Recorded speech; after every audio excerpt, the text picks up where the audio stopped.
रशियाला गेल्यावर छत्रपती शिवाजी महाराजांच्या पोवाडा गायला. छत्रपती शिवाजी महाराज किती मोठे व लढाऊ राजे होते हे जगाला दाखवून दिले. यांच्या पोवाड्यामुळे व कादंबऱ्यामुळे समाज जागृती निर्माण झाली. तसेच त्यांनी माझा रशियाला प्रवास ही कादंबरी लिहिली. अण्णाभाऊ साठ्यांनी लेखणी ही जिवंत लेखणी होती. यांचे लेखन वाचताना साक्षात चित्र डोळ्यासमोर उभे राहते. म्हणून त्या अण्णाभाऊ साठ्यांना साहित्यरत्न ही पदवी मिळाली. जय लहूजी. हे एवढे बोलून मी माझे भाषण संपवते. जय जय लहूजी. धन्यवाद. अतिशय समर्पक शब्दामध्ये अण्णाभाऊंचा थोडक्यात परिचय दिला.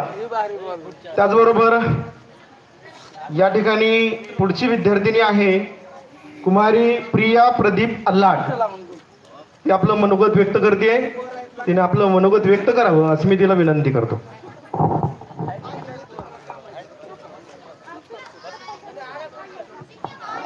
अध्यक्ष, माननीय अध्यक्ष महोदय, तसेच येथे जमलेल्या माझ्या बालमित्र मैत्रिणींनो, आज मी तुम्हाला अण्णाभाऊ साठे यांबद्दल 2 शब्द सांगत आहे. ते तुम्ही शांत चित्तेने ऐकून घ्यावे अशी माझी नम्र. आरपीआयचे पश्चिम महाराष्ट्र अध्यक्ष माननीय श्री नागेशदादा कांबळे यांचे या ठिकाणी आगमन झालेलं आहे. त्याचबरोबर माजी उपनगराध्यक्ष ओळ साहेब यांचे या ठिकाणी आगमन झालेलं आहे. दलित सेनेचे जिल्हाध्यक्ष माननीय लक्ष्मणजी भोसले साहेब यांचे या ठिकाणी आगमन झालेलं आहे. त्यांनी त्याच्यावर स्थानापन्न व्हावं. पश्चिम महाराष्ट्र आरपीआय अध्यक्ष माननीय श्री नागेशदादा कांबळे यांचा सत्कार.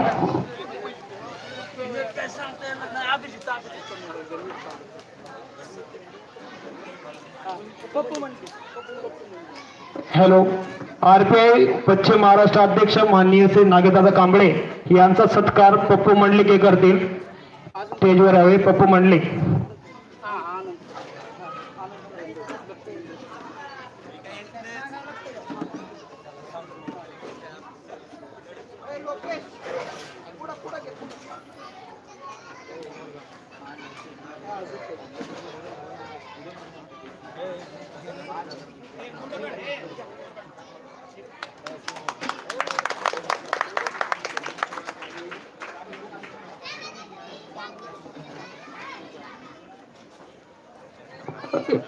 करमाड नगर परिषद नगराध्यक्ष माजी नगराध्यक्ष दीपकजी होळ साहेब यांचा सत्कार आनंद करंडे करतील.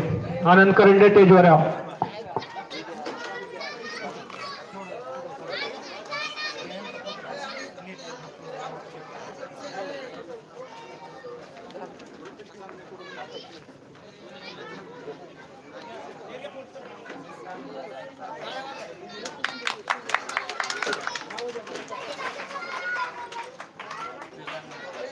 या ठिकाणी लक्ष्मणरावजी भोसले साहेब यांचा सत्कार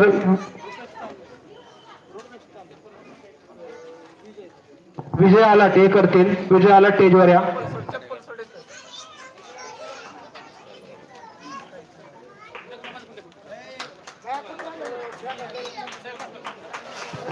या ठिकाणी सत्कार संपन्न होत आहे.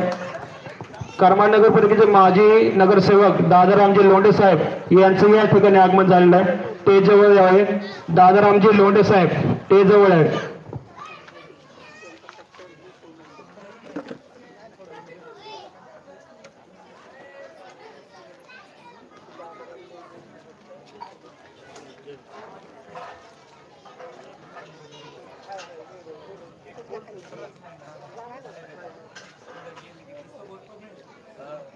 लोंढे साहेब स्टेजवर या.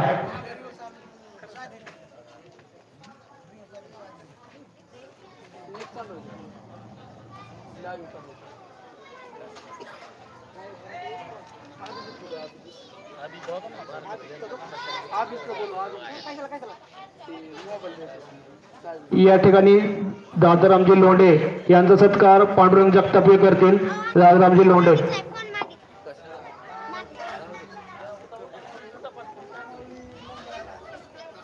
साहित्यरत्न लोकशाहीर अण्णाभाऊ साठे यांच्या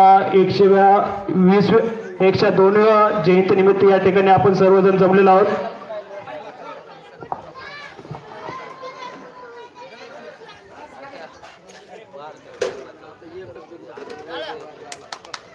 या ठिकाणी सत्कार संपन्न होत आहे.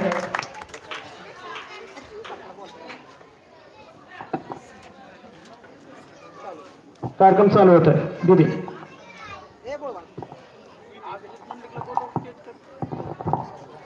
माननीय अध्यक्ष महोदय तसेच येथे जमलेल्या माझ्या बालमित्र मैत्रिणींनो, आज मी तुम्हाला अण्णाभाऊ साठे यांबद्दल 2 शब्द सांगत आहे. ते तुम्ही शांतचित्ताने ऐकून घ्यावे अशी माझी नम्र विनंती. समाजात जगण्यासाठी दिले त्यांनी अभिमानाचे स्थान साहित्याने लोककलेतून केला समाजाचा पूर्ण निर्माण. आपले विचार व कार्य प्रतिभा यातून लोककलेला प्रतिष्ठा प्राप्त करून देणारे आणि वंचितांच्या व्यथा प्रभावीपणे मांडणारे थोर व्यक्तिमत्व म्हणजे लोकशाहीर अण्णाभाऊ साठे. लोकशाहीर अण्णाभाऊ साठे यांचा जन्म 1 ऑगस्ट 1920 रोजी सांगली जिल्ह्यातील वाळवा तालुक्यातील वाटेगाव या गावी झाला. त्यांचे पूर्ण नाव तुकाराम भाऊराव व आईचे नाव वालुबाई होते. गरीब व भेदभावामुळे त्यांना शिक्षण पूर्ण करता आले नाही. ते वडिलांबरोबर मुंबईत आले. तिथे त्यांनी मिळेल ते काम केले. जगण्यासाठी त्यांना खूप संघर्ष करावा लागला, पण ते खचले नाहीत. नैराश्य हे तलवारीवर साठलेल्या धुळीसारखे असते. धूळ झटकली की तलवार पुन्हा धारदार बनते, अशी त्यांची विचारसरणी होती. तसेच माझे 2 शब्द संपवते. जय हिंद, जय महाराष्ट्र. खूप छान दीदी. यानंतर लोंढे सर यानंतर साक्षी गणेश आल्हाड आपलं मनोगत व्यक्त करेल.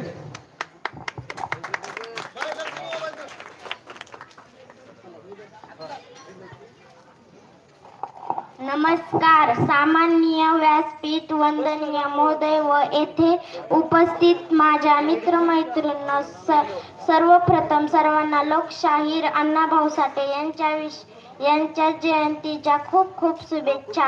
अण्णाभाऊ साठे महाराष्ट्रातील एक थोर समाज सुधारक, लेखक व शाहीर होते. त्यांचे पूर्ण नाव तुकाराम भाऊराव साठे असे होते. त्यांचा जन्म 1 ऑगस्ट 1920 रोजी सांगली जिल्ह्यातील वाटेगाव येथे झाला. त्यांच्या वडिलांचे नाव भाऊराव साठे आणि आईचे नाव वालुबाई साठे असे होते. छत्रपती शिवरायांचे चरित्र त्यांनी पोवाड्यातून रशियापर्यंत पोहोचवले व त्या पोवाड्याचे रशियन भाषेत भाषांतर झाले व रशियाच्या राष्ट्राध्यक्षाकडून त्यांचा सामान्य झाला. शेवटी एवढेच बोलते की शब्दांची खाण महाराष्ट्राची शान, बहुजनांची आन, साहित्याची मान अण्णाभाऊची लेखणी आहे जगात देखणी. धन्यवाद. जय जिजाऊ, जय लवजी, जय भीम.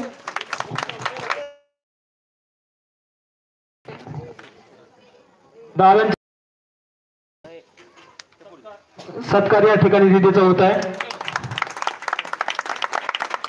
या ठिकाणी यानंतर संघमित्रा कांबळे इथं एक चिमुकलीचं या ठिकाणी भाषण होणार आहे.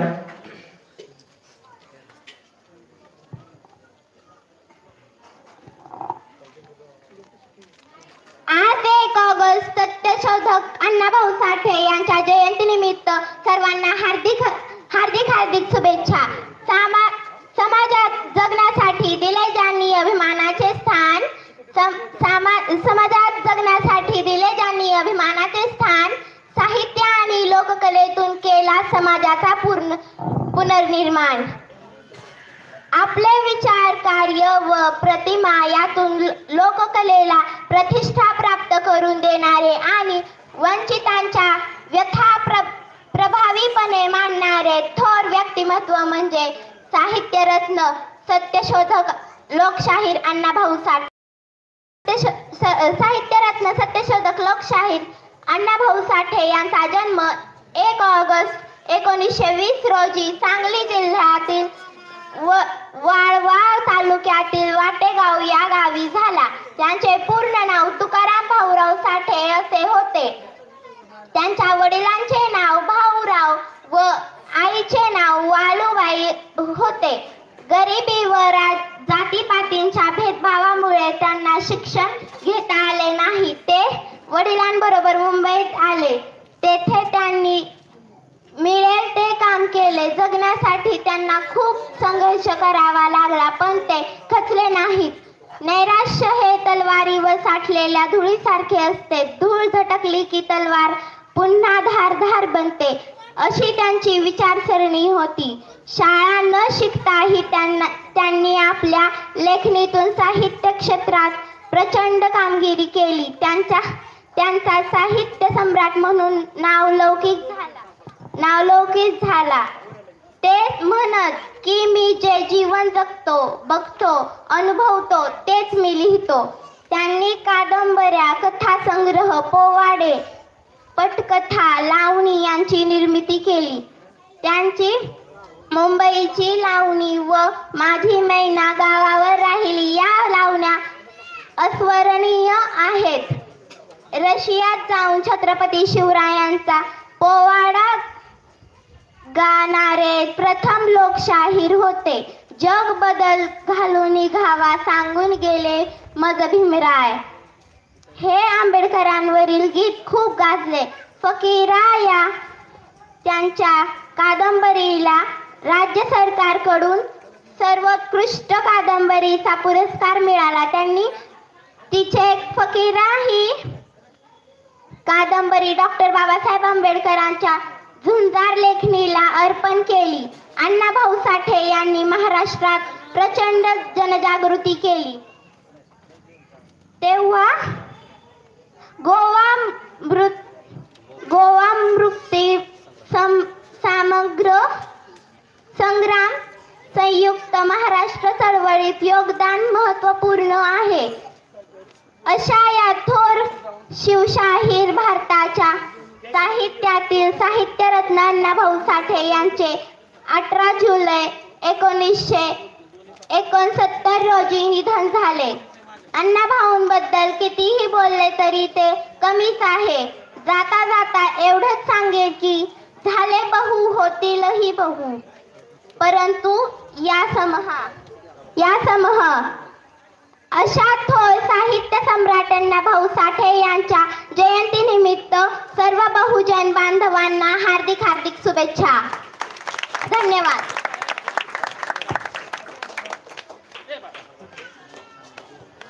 संघमित्र कांबळे यांचा एक छोटासा सत्कार माननीय गणेशजी करे पाटील हे करत आहेत. खूप छान असं संघमित्र कांबळे यांनी खूप छान असं अण्णाभाऊविषयी त्यांचा जीवनपट सांगितलं आहे. धन्यवाद. यानंतर या ठिकाणी यश कल्याणी ग्रामीण सेवा भव्य संस्थेचे संस्थापक अध्यक्ष सन्माननीय गणेशजी करे पाटील सर यांनी प्रास्ताविक करावं आणि परिचय वक्त्यांचा करून द्यावा अशी मी त्यांना विनंती करतो.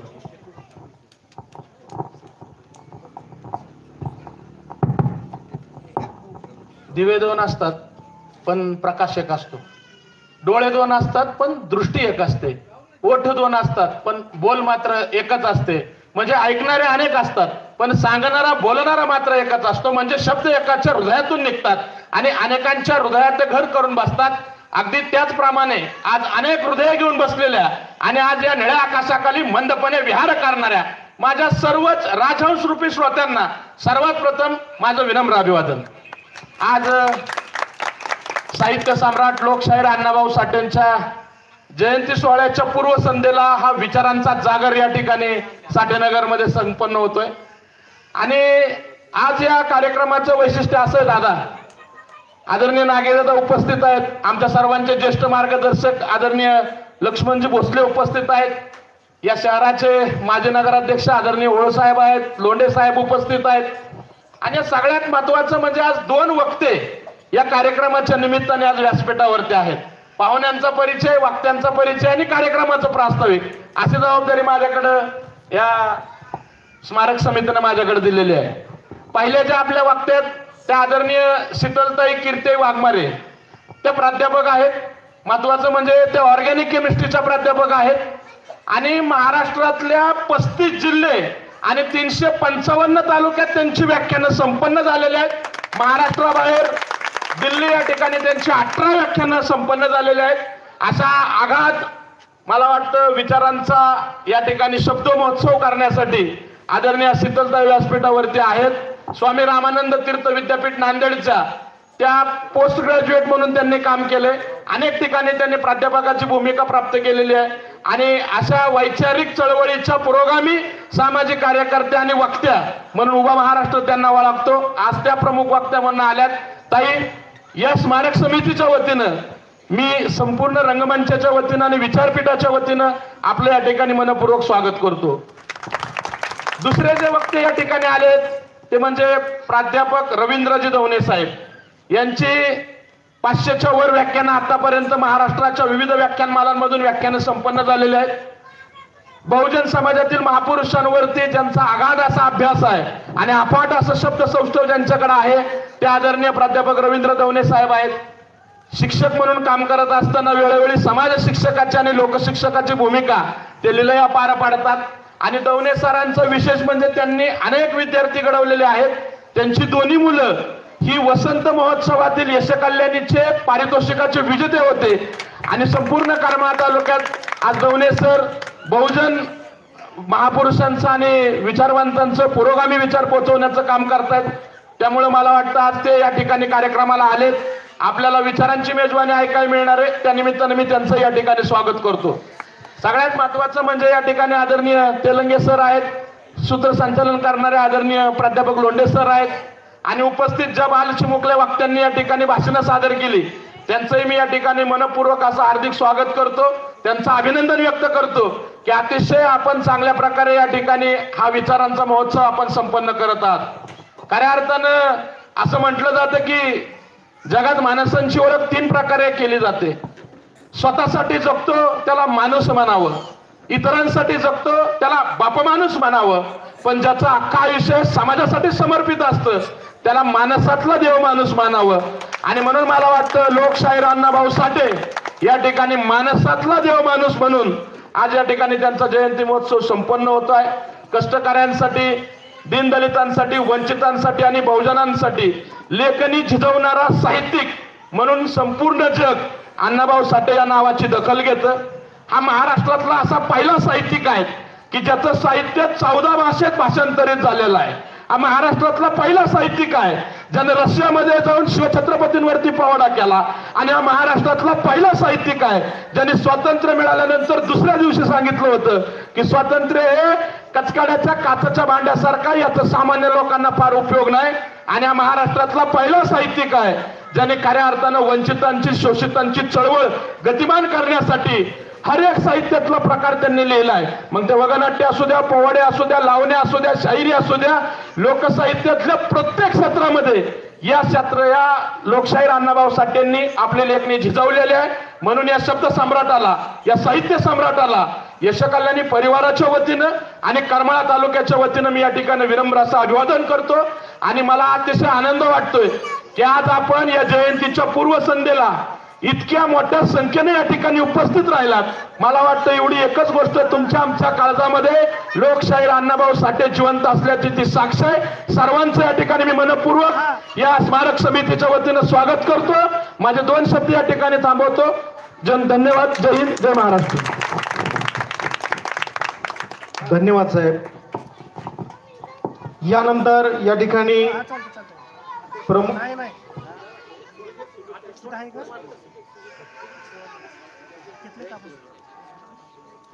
नागेशदादा कांबळे यांनी आपलं मनोगत व्यक्त करावं असं मी त्यांना विनंती करतो.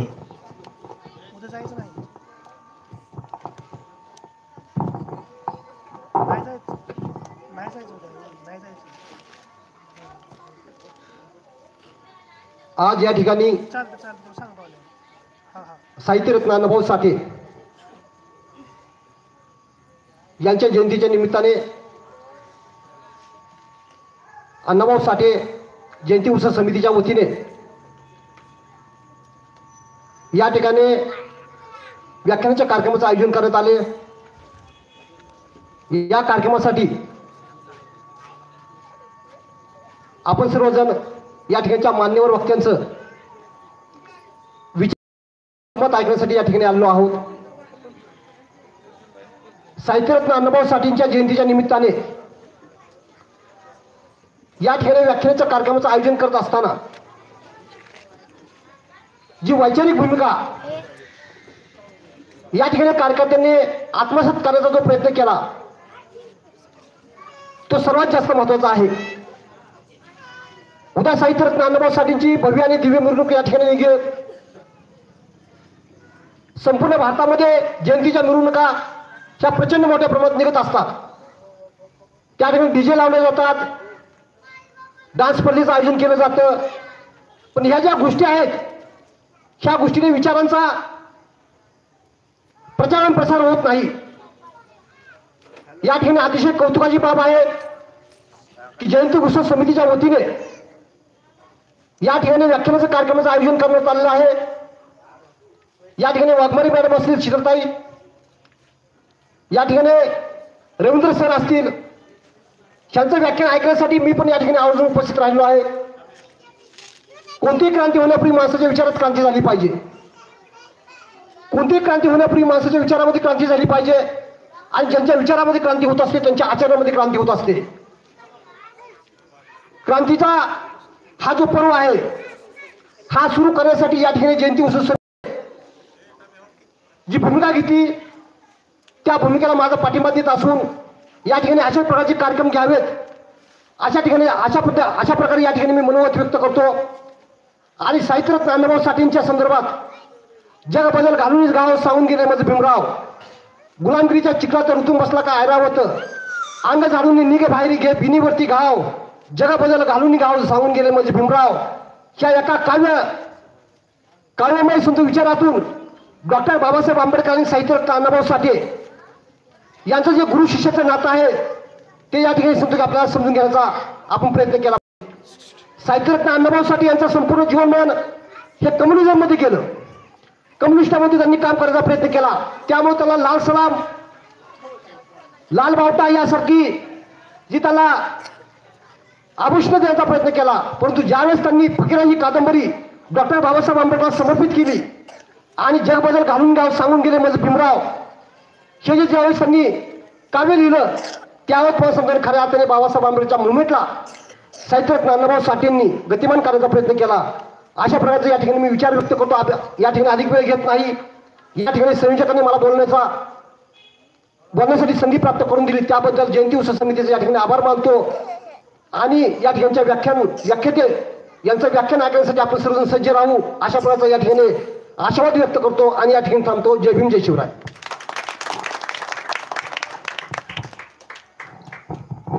या ठिकाणी मातंग संघाचे अध्यक्ष अमितजी आलाट यांनी या ठिकाणी स्टेजवर संबंध व्हायचा आहे. अमितजी आलाट, अमित तुकारामजी आलाट यांनी अध्यक्ष साहित्यरत्न लोकशाहीर अण्णाभाऊ साठे यांच्या जयंतीनिमित्त मातंग समाजासाठी फ्री वायफायची या ठिकाणी सोय केली आहे. त्यांनी उद्यापासून ती सोयीचं या ठिकाणी वास्तवन होत आहे. त्यांचा सत्कार नागेशदादा कांबळे हे करतील. अमितजी आलाट यांचा सत्कार नागेशदादा कांबळे करतील.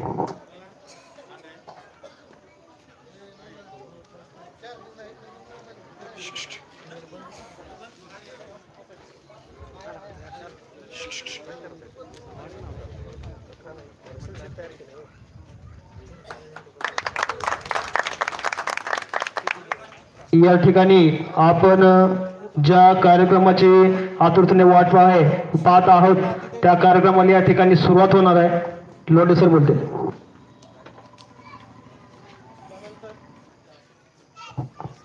हॅलो. यानंतर या ठिकाणी ज्यांचे विचार ऐकण्यासाठी आपण या ठिकाणी जमलेलो आहोत अशा प्रभावी वक्त्या सौ शीतलताई वाघमारे यांना मी विनंती करतो की आपण आपलं मनोगत व्यक्त करा.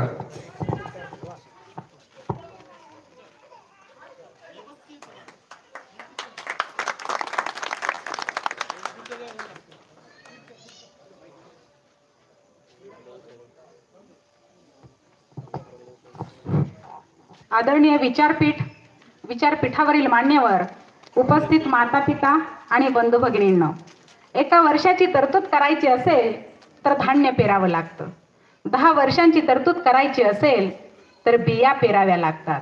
100 वर्षांची तरतूद करायची असेल तर माणसं पेरावी लागतात. आणि हजारो वर्षांची तरतूद करायची असेल तर विचार पेरावे लागतात.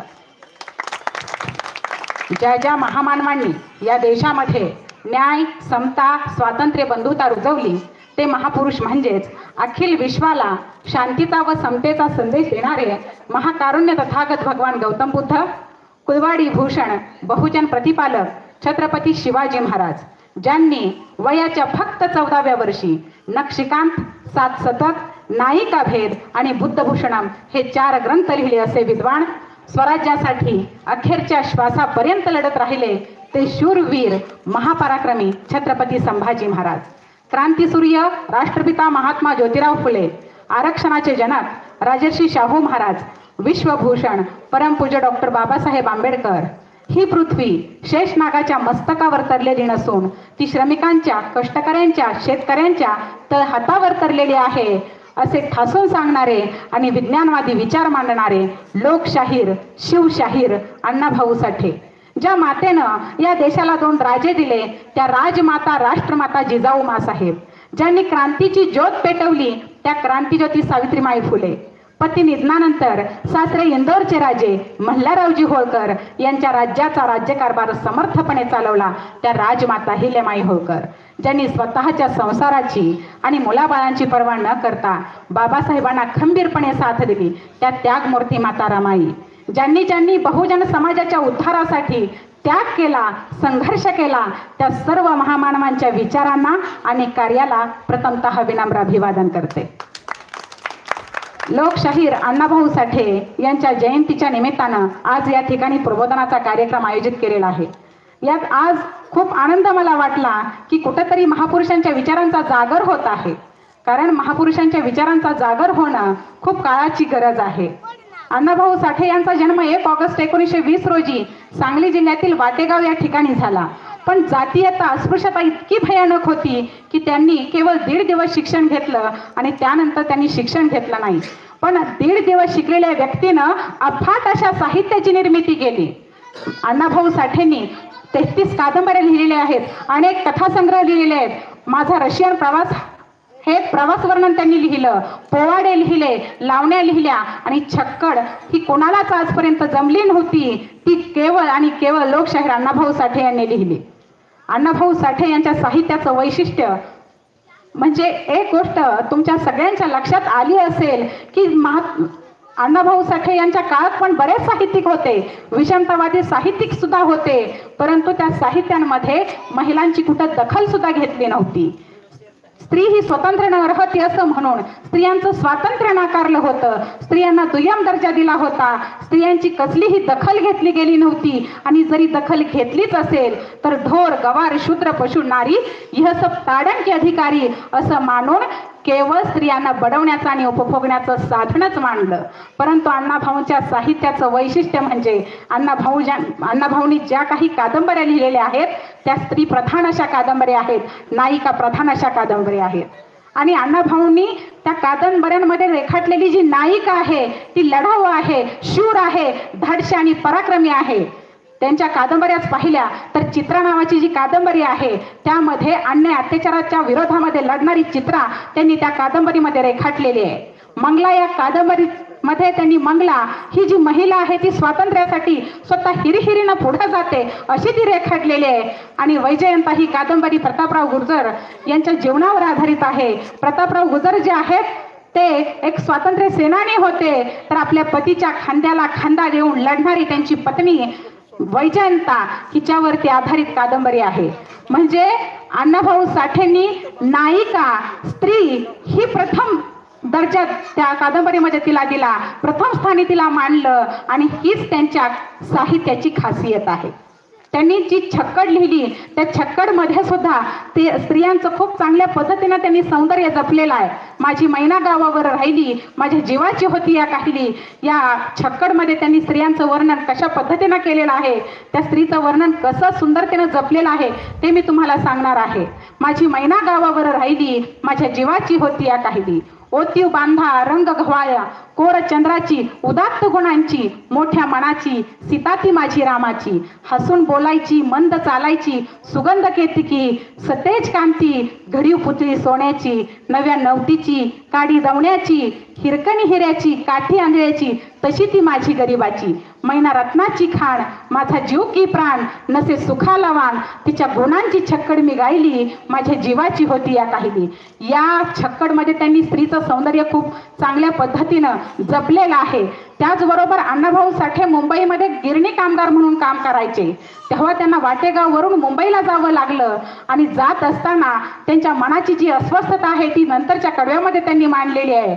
या गरिबीनं ताटातूट केली आम्हा दोघांची झाली तयारी माझी मुंबईला जाण्याची वेळ होती ती भल्या पहाटेची बांधाबांध झाली भाकर तुकड्याची माझी मैना खालवीत आली चांदणी शुक्राची गावात रईला येताच कोमेजली कळी तिच्या मनाची शिकस्त केली तिला मी हसवण्याची खैरात केली पत्रांची वचनांची दागिन्यांनी मडवून काढायची बोली केली शिंदेशाही तोड्याची कोल्हापुरी साज वज्रटिका आणि गळ्यात माळ पुतळ्याची कानात गोखर पायात मासुळ्या दंडात धिळा आणि नाकात नथ सर्जाची तरी उमलली नाही कळी तिच्या अंतरीची मैना खचली मनात तिहो रुसली डोळ्यात नाही हसली गालात हात उंचावून उभी राहिली माझ्या जीवाची होती या काहिली. आणि याच छक्कडमध्ये त्यांनी संपूर्ण महाराष्ट्राची परिस्थिती मांडली. ते नंतर मुंबईला गेले. मुंबईमधली त्यांची परिस्थिती काय होती कामगारांची कशी पिळवणूक होत होती हेही त्यांनी सांगितलं.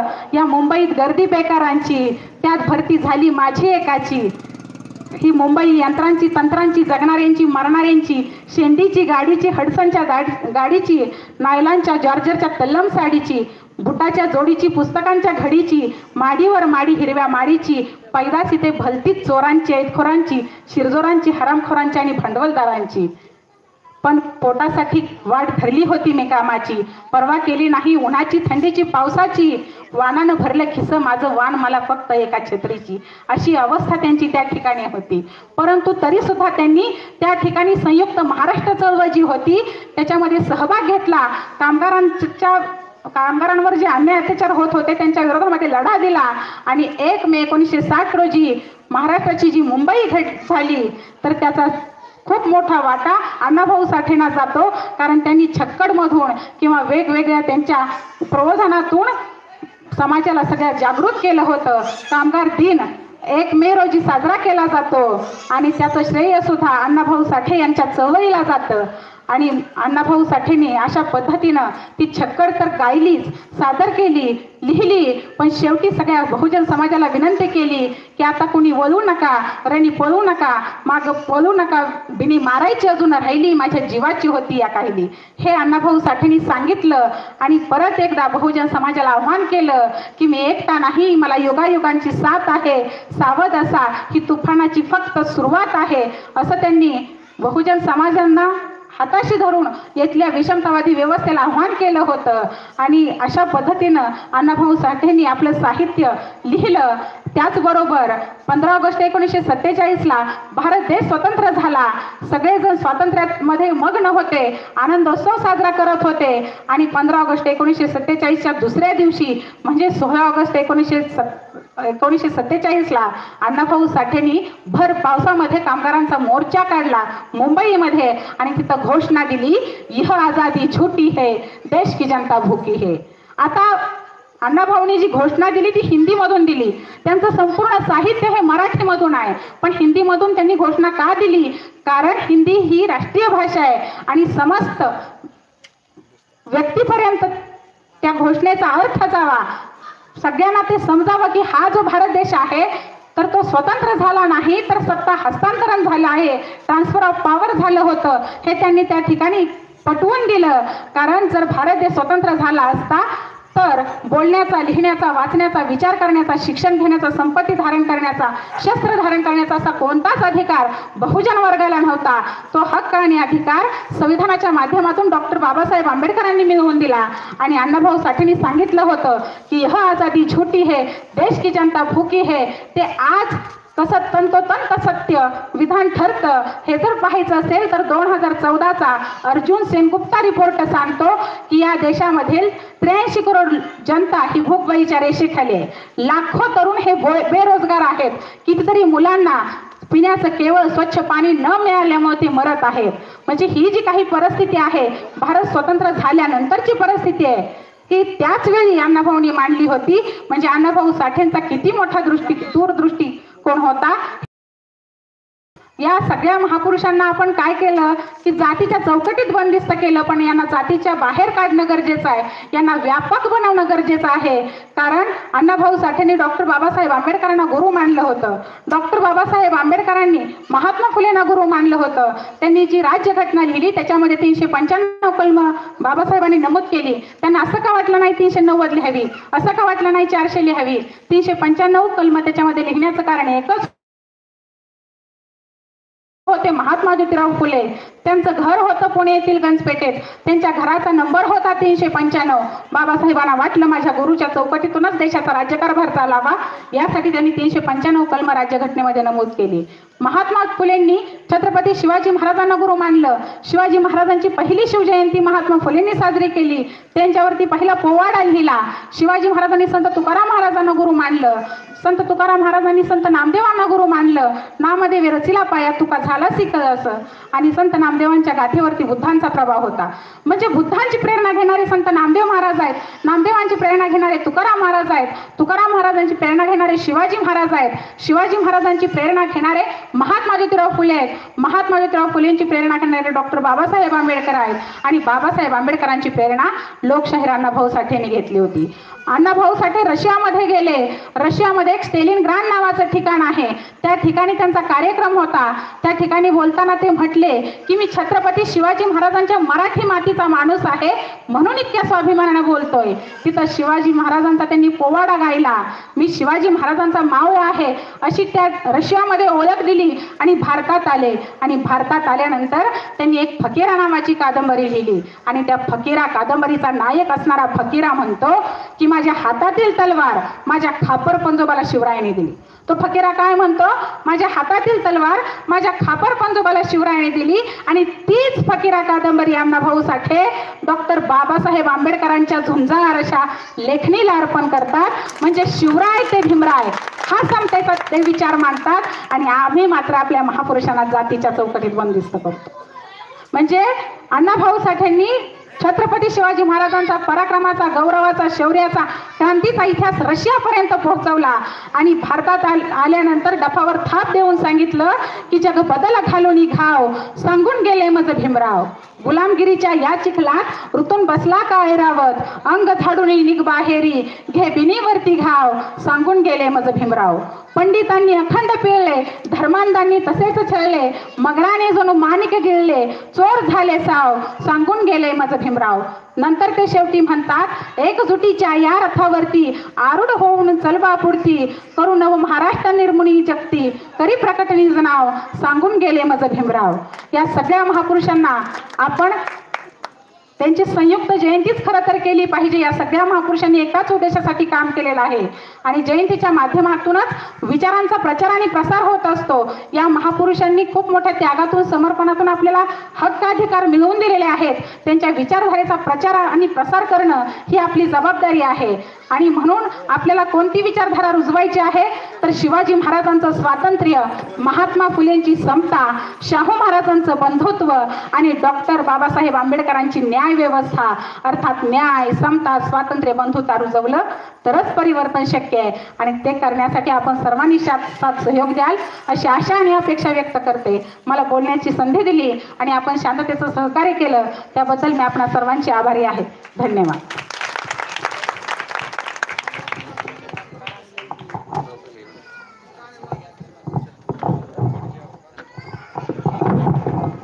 धन्यवाद ताई.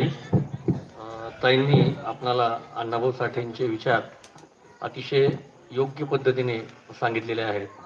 तर त्यानंतर प्राध्यापक दवणे सर बोलणार आहेत. तत्पूर्वी मी थोडासा एक 5 मिनिटाचा वेळ घेतो तुमचा. तर परमपूज्य डॉक्टर बाबासाहेब आंबेडकरांनी आपल्याला दिलेली जी शिकवण आहे, शिका, संघटित व्हा आणि संघर्ष करा. प्रथमतः आपल्याला सांगितलं शिका. त्यानंतर संघटित व्हा आणि शेवटी सांगितले संघर्ष करा. आणि आपल्याला अण्णाभाऊ साठेंचा एक संदेश आहे, जगबदल घालून घाव सांगून गेले मज भीमराव, गुलामगिरीच्या चिखलामध्ये ऋतून बसला काय राव, अंग झाडून निघबाहेरी देबीनी वरगाव, जगबदल घालून घाव सांगून गेले मज भीमराव. जगबदल घालून घाव म्हणजे अण्णाभाऊ साठेचं जे कवन आहे, या कवनामधून अण्णाभाऊ साठेने आपल्याला असं सांगितलंय की आपणाला बाबासाहेबांनी अण्णाभाऊला असा संदेश दिलाय की बाबा आपणाला जर हा समाज जो आहे हा समाज बदलायचा असेल तर याच्यावरती एक घाव घालावा लागणार आहे. तर जो ऐरावत नावाचं त्या ठिकाणी एक शब्द आलेला आहे, ऐरावत म्हणजे एक हत्ती आहे. हा जगातला सर्वात शक्तिशाली हत्ती म्हणून ज्याचं नाव आहे तो म्हणजे ऐरावत. आणि ही ऐरावत ही उपमा ही मातंग समाजाला दिलेली आहे. ज्या समाजामध्ये माझा आणि तुमचा जन्म झालाय त्या समाजाला ऐरावत नावाची ही उपमा दिलेली आहे की आपण एक शक्तिशाली असा समाज आहे आपला. आणि हा समाज गुलामगिरीच्या चिखलामध्ये रुतून बसलेला आहे. आणि हा समाज जर आपल्याला त्या चिखलातून बाहेर काढायचा असेल तर त्याच्यावर एकमेव मार्ग आहे, तो मार्ग म्हणजे त्याच्यावरती एक घाव घालायचा आहे. तो घाव म्हणजे शिक्षणाचा घाव घालायचा आहे. आणि ज्याचा अभाव या महाराष्ट्रामध्ये आपल्याला वारंवार जाणवतोय. जर आपल्याला एक अतिशय प्रभावशाली समाज म्हणून या महाराष्ट्रामध्ये उतरायचं असेल तर आपल्याला फक्त एकच गोष्ट आपल्याला तारू शकते आणि ती म्हणजे शिक्षण. जोपर्यंत आपण शिक्षण घेत नाही तोपर्यंत आपण प्रगतीच्या मार्गावर जाऊ शकत नाहीत. शिक्षण हे वाघिणीचं दूध आहे आणि जो पिणार आहे तो गुरगुर केल्याशिवाय राहणार नाही. एवढंच मला माझ्या या करमाळा शहरातील मातंग समाजाचे ज्या माझ्या महिला भगिनी बसलेल्या आहेत, या महिला भगिनीच फक्त याच्यामध्ये परिवर्तन करू शकतात. कारण प्रत्येक महिलेने आपापली मुलं हे शाळेत रोजची रोज घातली पाहिजेत, त्यांचा रोजची रोज अभ्यास करून घेतला पाहिजे. हा विचार या अण्णाभाऊ साठेंच्या आजच्या 102व्या जयंतीनिमित्त मी आज प्रथमतः करमाळा तालुक्यामध्ये बोलत आहे. जय हिंद, जय शिवराय, जय भीम, जय लवजी, जय अण्णाभाऊ. धन्यवाद सर. या ठिकाणी आपण अतिशय समर्पक शब्दामध्ये जग बदल घालून घाव सांगून गेले मज भीमराव, हा घाव घालायचा आहे अज्ञान, अंधश्रद्धा आणि समाजामध्ये असणाऱ्या अनिष्ट रूढींवर. त्याचबरोबर ताईंनीही या ठिकाणी अतिशय छान पद्धतीनं आपले विचार मांडले. महापुरुषांच्या विचारांचा वारसा आपल्याला या ठिकाणी जतन करायचा आहे. या ठिकाणी करमाळचे नगराध्यक्ष वैभवराज जगताप साहेब यांचे या ठिकाणी आगमन झालेलं आहे. वैभवराज जगताप साहेब स्टेजवर यावे. या ठिकाणी महापुरुषांच्या विचारांचा वारसा आपल्याला या ठिकाणी इथून पुढच्या कालावधीमध्ये घेऊन वाटचाल करायची आहे. महामानवांना जातीच्या चौकटीमध्ये आपण या ठिकाणी बांधता कामा नये. जगेन तर देशासाठी, मरेन तर देशासाठी अशी म्हणणारी लघुजी वस्ताद साळवे जर देशासाठी या ठिकाणी मरणार असतील किंवा या ठिकाणी जगणार असतील आणि याची भीष्म प्रतिज्ञा करणार असतील तर त्यांची जयंती फक्त मातंग समाजानेच का साजरी करावी? संपूर्ण देशासाठी त्यांचं योगदान आहे. वासुदेव बळवंत फडके असतील, त्याचबरोबर या ठिकाणी लोकमान्य टिळक असतील, यांना या महामानवांना घडवण्याचं काम लघुजी वस्ताद साळवेंनी केलेलं आहे. माननीय नगराध्यक्ष वैभवराज जगताप यांचं या ठिकाणी आगमन झालेलं आहे. त्यांनी स्टेजवर स्थानापन्न व्हावे आणि त्यांचा सत्कार भावी नगरसेवक रोहिदास आलाट हे करतील. करमाळ नगर परिषदेचे माजी नगराध्यक्ष वैभवराज जगताप साहेब यांचे या ठिकाणी आगमन झालेलं आहे. त्यांचा सत्कार या ठिकाणी रोहिदास आलाट व जयंती उत्सव समितीच्या वतीने होत आहे.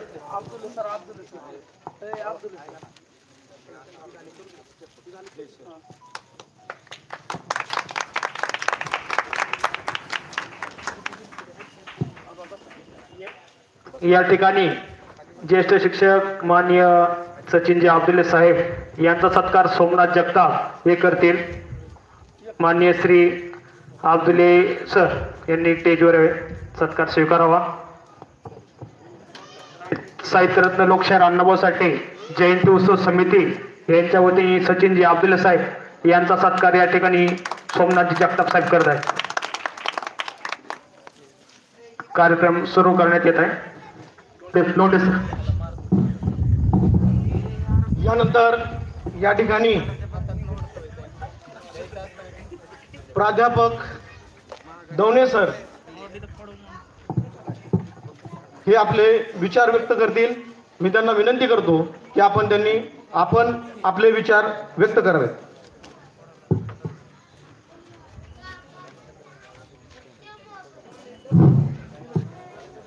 सन्माननीय व्यासपीठावर विराजमान आजच्या कार्यक्रमाचे अध्यक्ष मान्य श्री गणेश भाऊकरे पाटील, त्याचबरोबर या कार्यक्रमासाठी उपस्थित असणारे नागेशदादा कांबळे, दीपकजी ओहळ सर, आताच या ठिकाणी उपस्थित झालेले कर्मानगरीचे नगराध्यक्ष मान्य श्री वैभवराजे जगताप, त्याचबरोबर व्यासपीठावर आमचे मित्र संदीप तेलंगे सर,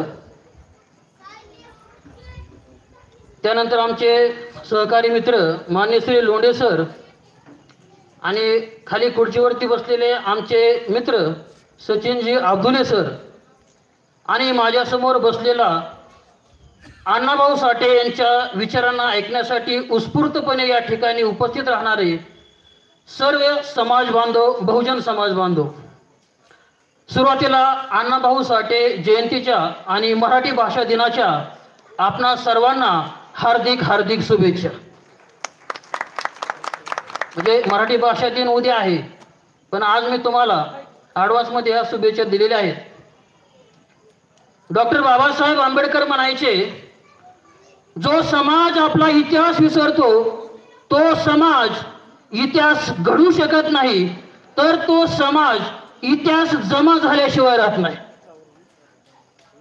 जर आपण आपला इतिहास विसरलो तर आपला भविष्यकाळ धोकादायक असणार आहे. यासाठी कोणत्याही महापुरुषांना ऐकण्यापूर्वी, कोणत्याही महापुरुषांना समजून घेण्यापूर्वी प्रत्येकाला त्या समाजाचा इतिहास सांगणं मी माझं इतिकर्तव्य समजतो. बघा, प्रत्येक धर्मामध्ये, जातीमध्ये प्रत्येक जण आपल्या कुळाचा, वंशाचा इतिहास सांगत असतो आणि याचं कुळ काढल्यानंतर त्यांचा धर्म, जात ही उच्च का समजली जाते, तर कोणतरी महान तपस्वी एखादा पुरुष असतो आणि त्याच्यापासून त्या समाजाची निर्मिती झालेली असते. मातंग समाजाचा इतिहास समजून घ्यायचा असेल तर मातंग समाजामध्ये सुद्धा मातंग समाजाचे मूळ पुरुष हे मातंग जांब ऋषी हे होते आणि हे इतके तपस्वी होते, इतके महात्मा होते की ज्या वेळेस, आता सर हा जो मी वाचलेला इतिहास आहे हा त्या कालखंडामध्ये लिहिला गेलेला आहे, याला इसवी सुद्धा नाही, पण जो काही इतिहास मी वाचलेला आहे हा तुमच्या समोर मांडतो. कारण बऱ्याच लोकांना प्राचीन काळामध्ये असणाऱ्या ज्या काही गोष्टी असतात, आता याला काही इसवी नसल्यामुळं त्याला ठोस पुरावा सांगता येत नाही, पण मातंग ऋषी जे आहेत हे मातंग ऋषी हे मातंग समाजाचे हे मूळ पुरुष होते. म्हणजे महान ऋषीची परंपरा मातंग समाजाला देखील लाभलेली आहे. त्यानंतर सिंका नावाची एक स्त्री होती, तुम्हाला सहदेव भाडोळी माहित असेल. सहदेव भाडोळी लिहिणारा सहदेव हा सिंका ही मातंग समाजाची होती, तो सहदेव हिचा शिष्य होता. आता ही कशासाठी सांगतो मी, लक्षात घ्या की आपल्याला किती महान इतिहास लागलेला आहे. या इतिहासाची परंपरा काय आहे ती अगोदर आपल्या लक्षात आली पाहिजे. त्यानंतर गौतम बुद्धांच्या कालखंडामध्ये 8 राज्य जी होती ही 8 राज्य मातंगाकडे होते आणि कौशल नगरीचा राजा प्रसेनजीत हा होता आणि हा प्रसेनजीत सुद्धा मातंग समाजाचा होता. सैन्याची मानवंदना स्वीकारत असताना कूटनीतीने त्याची सुद्धा त्या कालखंडामध्ये हत्या करण्यात आलेली होती. त्यानंतर संदीपान ऋषी आपल्याला माहित असतील. संदीपान ऋषी कोण होते, तर श्रीकृष्ण, सुदामा आणि बलराम या तिघांचे ते गुरु होते. म्हणजे ज्या कृष्णाने आपण सांगतो ना भगवद्गीता वगैरे अर्जुनाला सांगितली, त्या कृष्णाचे गुरु मातंग समाजामध्ये जन्माला आलेले संदीपान ऋषी होते. त्यानंतर राघोजी साळवे. राघोजी साळवे कोण होते, किती शूर होते, एक प्रसंग तुमच्या समोर सांगतो म्हणजे तुमच्या लक्षात येईल. राघोजी साळवे पेशवाईच्या कालखंडामध्ये एक वेळेस जंगलामध्ये गेले असताना समोरून वाघ आलेला होता. आता वाघ हा काय साधा प्राणी नाही, लक्षात घ्या. वाघाच्या गोष्टी आपण ऐकलेल्या असतील, पण वाघ ज्यावेळेस आपण प्रत्यक्ष पाहतो त्यावेळेसच त्या वाघाची प्रचिती येत असते. आता पेशवाईमध्ये त्या कालखंडामध्ये नियम होता की कोणत्याही प्राण्याची हत्या करायची नाही आणि नियमाचं पालन करणारे राघोजी साळवे होते. अंगामध्ये ताकद होती पण हातामध्ये शस्त्र नव्हतं. पण वाघाची हत्या तर करायची नाही आणि वाघाला पकडायचं. काय केलं या योद्ध्याने? शेजारच्या झाडाची एक भली मोठी फांदी तोडली आणि तिथपर्यंत वाघाचा होणारा वाढ झेलत राहिला जोपर्यंत तो वाघ घाळ होत नाही. आणि थोड्या वेळाने तो वाघ घाळ झाला. म्हणजे वाघाला सुद्धा घाळ काढण्याची ताकद राघोजी साळवेच्या दंडामध्ये होती, लक्षात घ्या. आणि त्या वाघाला जेरबंद करून खांद्यावरती घेऊन शनिवारवाड्यामध्ये घेऊन आले आणि शनिवारवाड्यामध्ये घेऊन आल्यानंतर पेशव्यांना राघोजी साळवे कोण हे लक्षात आले. आणि त्यानंतर पेशवाई कालखंडामध्ये राघोजी साळवे यांना शस्त्रखाना आणि शिकारखाना या 2 ठिकाणाचं त्यांना प्रमुख करण्यात आलेलं होतं. म्हणजे अफाट अशी ताकद होती पण नियमाचं पालन करून ताकदीचा वापर करायचा, अशा प्रकारचे राघोजी साळवे होते. त्यांच्यासाठी मी एवढं सांगेन, नाही म्हणलं तर आम्ही मुंगीच्या देखील वाटेला जात नाही, पण वेळ आली तर वाघाला देखील फाडल्याशिवाय राहत नाही, अशा प्रकारचे ते राघोजी साळवे होते, लक्षात घ्या. राघोजी साळवे यांचे पुत्र लहुजी वस्ताद साळवे. आता लहुजी वस्ताद साळव्यांचा थोडाफार इतिहास बऱ्याच लोकांना माहिती आहे. लहुजी वस्ताद साळवे हे असे योद्धा होते की त्यांनी त्या कालखंडामध्ये मुलांना शिक्षण मिळालं पाहिजे. आता आपण शिक्षण देऊ शकत नाही, पण जो शिक्षण देणारा घटक आहे त्याला मात्र आपण पाठिंबा दिला पाहिजे. आणि त्या कालखंडामध्ये सावित्रीबाई फुले ह्या मुलींना शिक्षण देण्याचं काम करत होत्या. आता त्यांचा इतिहास तुम्हाला माहिती. ज्यावेळेस सावित्रीबाई फुले मुलींना शिकवण्यासाठी जात होत्या त्यावेळेस सावित्रीच्या अंगावरती चिखल टाकला जायचा, तिच्या शिव्याशाप दिले जायचे, त्या गटारामधलं घाण पाणी सावित्रीच्या अंगावरती फेकलं जायचं. पण तरी सुद्धा त्या पाणी टाकणाऱ्याला, चिखल टाकणाऱ्याला सावित्री सांगायची दादा. काय म्हणायची? दादा. दादा कोणाला म्हणतात? भावाला म्हणतात. पण चिखल टाकणाऱ्याला सुद्धा ती म्हणायची दादा, तुला माझ्या अंगावर चिखल टाकायचाय टाक, तुला मला शिव्या द्यायच्या दे, दगड मारायचाय मार, पण तुझ्या बहिणीला शाळेमध्ये पाठव, तुझ्या आईला शाळेमध्ये पाठव, तुझ्या मुलीला शाळेमध्ये पाठव. का? कमीत कमी त्यांच्या पोटी जन्म घेणाऱ्या अपत्यावरती तरी अशी कुणाच्या अंगावरती शेण आणि चिखल टाकण्याची वेळ येऊ नये म्हणून त्यांना शाळेत पाठव. संसाराची राख रांगोळी करून, स्वतःच्या संसाराची राख रांगोळी करून दुसऱ्याचे संसार उभे करणारी सावित्री होती, लक्षात घ्या. अरे देवाला पूजणाऱ्या देवदासी झाल्या, खंडोबाला पूजणाऱ्या मुरळ्या झाल्या, देवीला पूजणाऱ्या आराधनी झाल्या, विठ्ठलाला पूजणाऱ्या वारकरी झाल्या. पण ज्यांनी आजपर्यंत माझ्या सावित्रीला पूजलं त्या डॉक्टर झाल्या, इंजिनियर झाल्या, वकील झाल्या, मुख्यमंत्री नव्हे, आता देशाच्या राष्ट्रपती सुद्धा महिला झाल्या ज्यांनी माझ्या सावित्रीची पूजा केली, लक्षात घ्या. आणि ही बातमी कळाली लहुजी वस्ताद साळवेंना. फुले दाम्पत्य मुलींना शिक्षण देण्याचं काम करतंय पण कोणतरी अडसर येतंय. अरे दुसऱ्या दिवशी लहुजी वस्ताद साळवे हातामध्ये दांडपट्टा घेऊन सावित्रीच्या पाठीमागे उभा राहिले आणि म्हणाले, सावित्री चल शाळेला, बघतो तुझ्या अंगावरती कोण चिखल आणि शिव्या तुला शिव्या देतोय, कोण तुला दगड मारतोय. अरे सावित्री पुढे चालली आणि पाठीमाग लहुजी वस्ताद साळवे. त्या दिवशी सावित्रीच्या अंगावरती कोणाची चिखल आणि दगड मारण्याची ताकद झाली नाही. का? कारण सावित्री पाठीमाग त्यांचा बाप उभा होता, लहुजी वस्ताद साळवे. शेर कभी बिकते नहीं कुत्तों के बाजार में, शेर कभी बिकते नहीं कुत्तों के बाजार में, और बिकने वाले टिकते नहीं लहुजी के दरबार में, बिकने वाले टिकते नहीं लहुजी के दरबार में. हा लहुजी वस्ताद साळवेंचा इतिहास आहे, लक्षात घ्या. सावरकर म्हणायचे वासुदेव बळवंत फडके हे माझे गुरु आहेत, पण वासुदेव बळवंत फडक्यांचे गुरु हे लहुजी वस्ताद साळे होते, लक्षात घ्या. महात्मा गांधी म्हणायचे लोकमान्य टिळक हे माझे गुरु आहेत, पण लोकमान्य टिळकांचे गुरु लहुजी वस्ताद साळे होते. म्हणून लहुजी वस्ताद साळे यांना आद्य क्रांतिगुरु त्या कालखंडामध्ये म्हटलं जात होतं, लक्षात घ्या. एवढी महान परंपरा होती. अरे लढण्याचा इतिहास आमचा, हरणे आमच्या रक्तात नाही. लढण्याचा इतिहास आमचा, हरणे आमच्या रक्तात नाही. जोर मैदानात उभा मी, शत्रूला जिंकणं शक्य नाही, शत्रूला जिंकणं शक्य नाही. आता लहुजी वस्ताद साळेबद्दल बोलायला तो इतिहास वेगळा आहे. आज आपल्याला फक्त अण्णाभाऊ साठे यांच्याविषयी बोलायचंय, लक्षात घ्या. आणखी एक महत्वाचं सांगणार आहे. 11 ते 12 वर्ष वर्ष असताना मुक्ता साळवेंनी इंग्रजीमधून त्या कालखंडामध्ये 1855 साली इंग्रजीमधून निबंध दिला होता. म्हणजे मराठीमध्ये नाव असं होतं की सांगा आमचा धर्म कोणता. हा प्रस्थापितांना प्रश्न केला होता त्या निबंधाच्या माध्यमातून मुक्ता साळवेंनी, आमचा धर्म कोणता. आणि हा निबंध त्या कालखंडामधील इंग्रज अधिकाऱ्याला इतका आवडला आणि त्यानं तिला बोलून घेतले, कार्यक्रम ठेवला. आणि त्या कार्यक्रमामध्ये मुक्ता साळवेला एक चॉकलेटचा बॉक्स भेट दिला. मुक्ता साळवे 11-12 वर्षाची, लक्षात घ्या.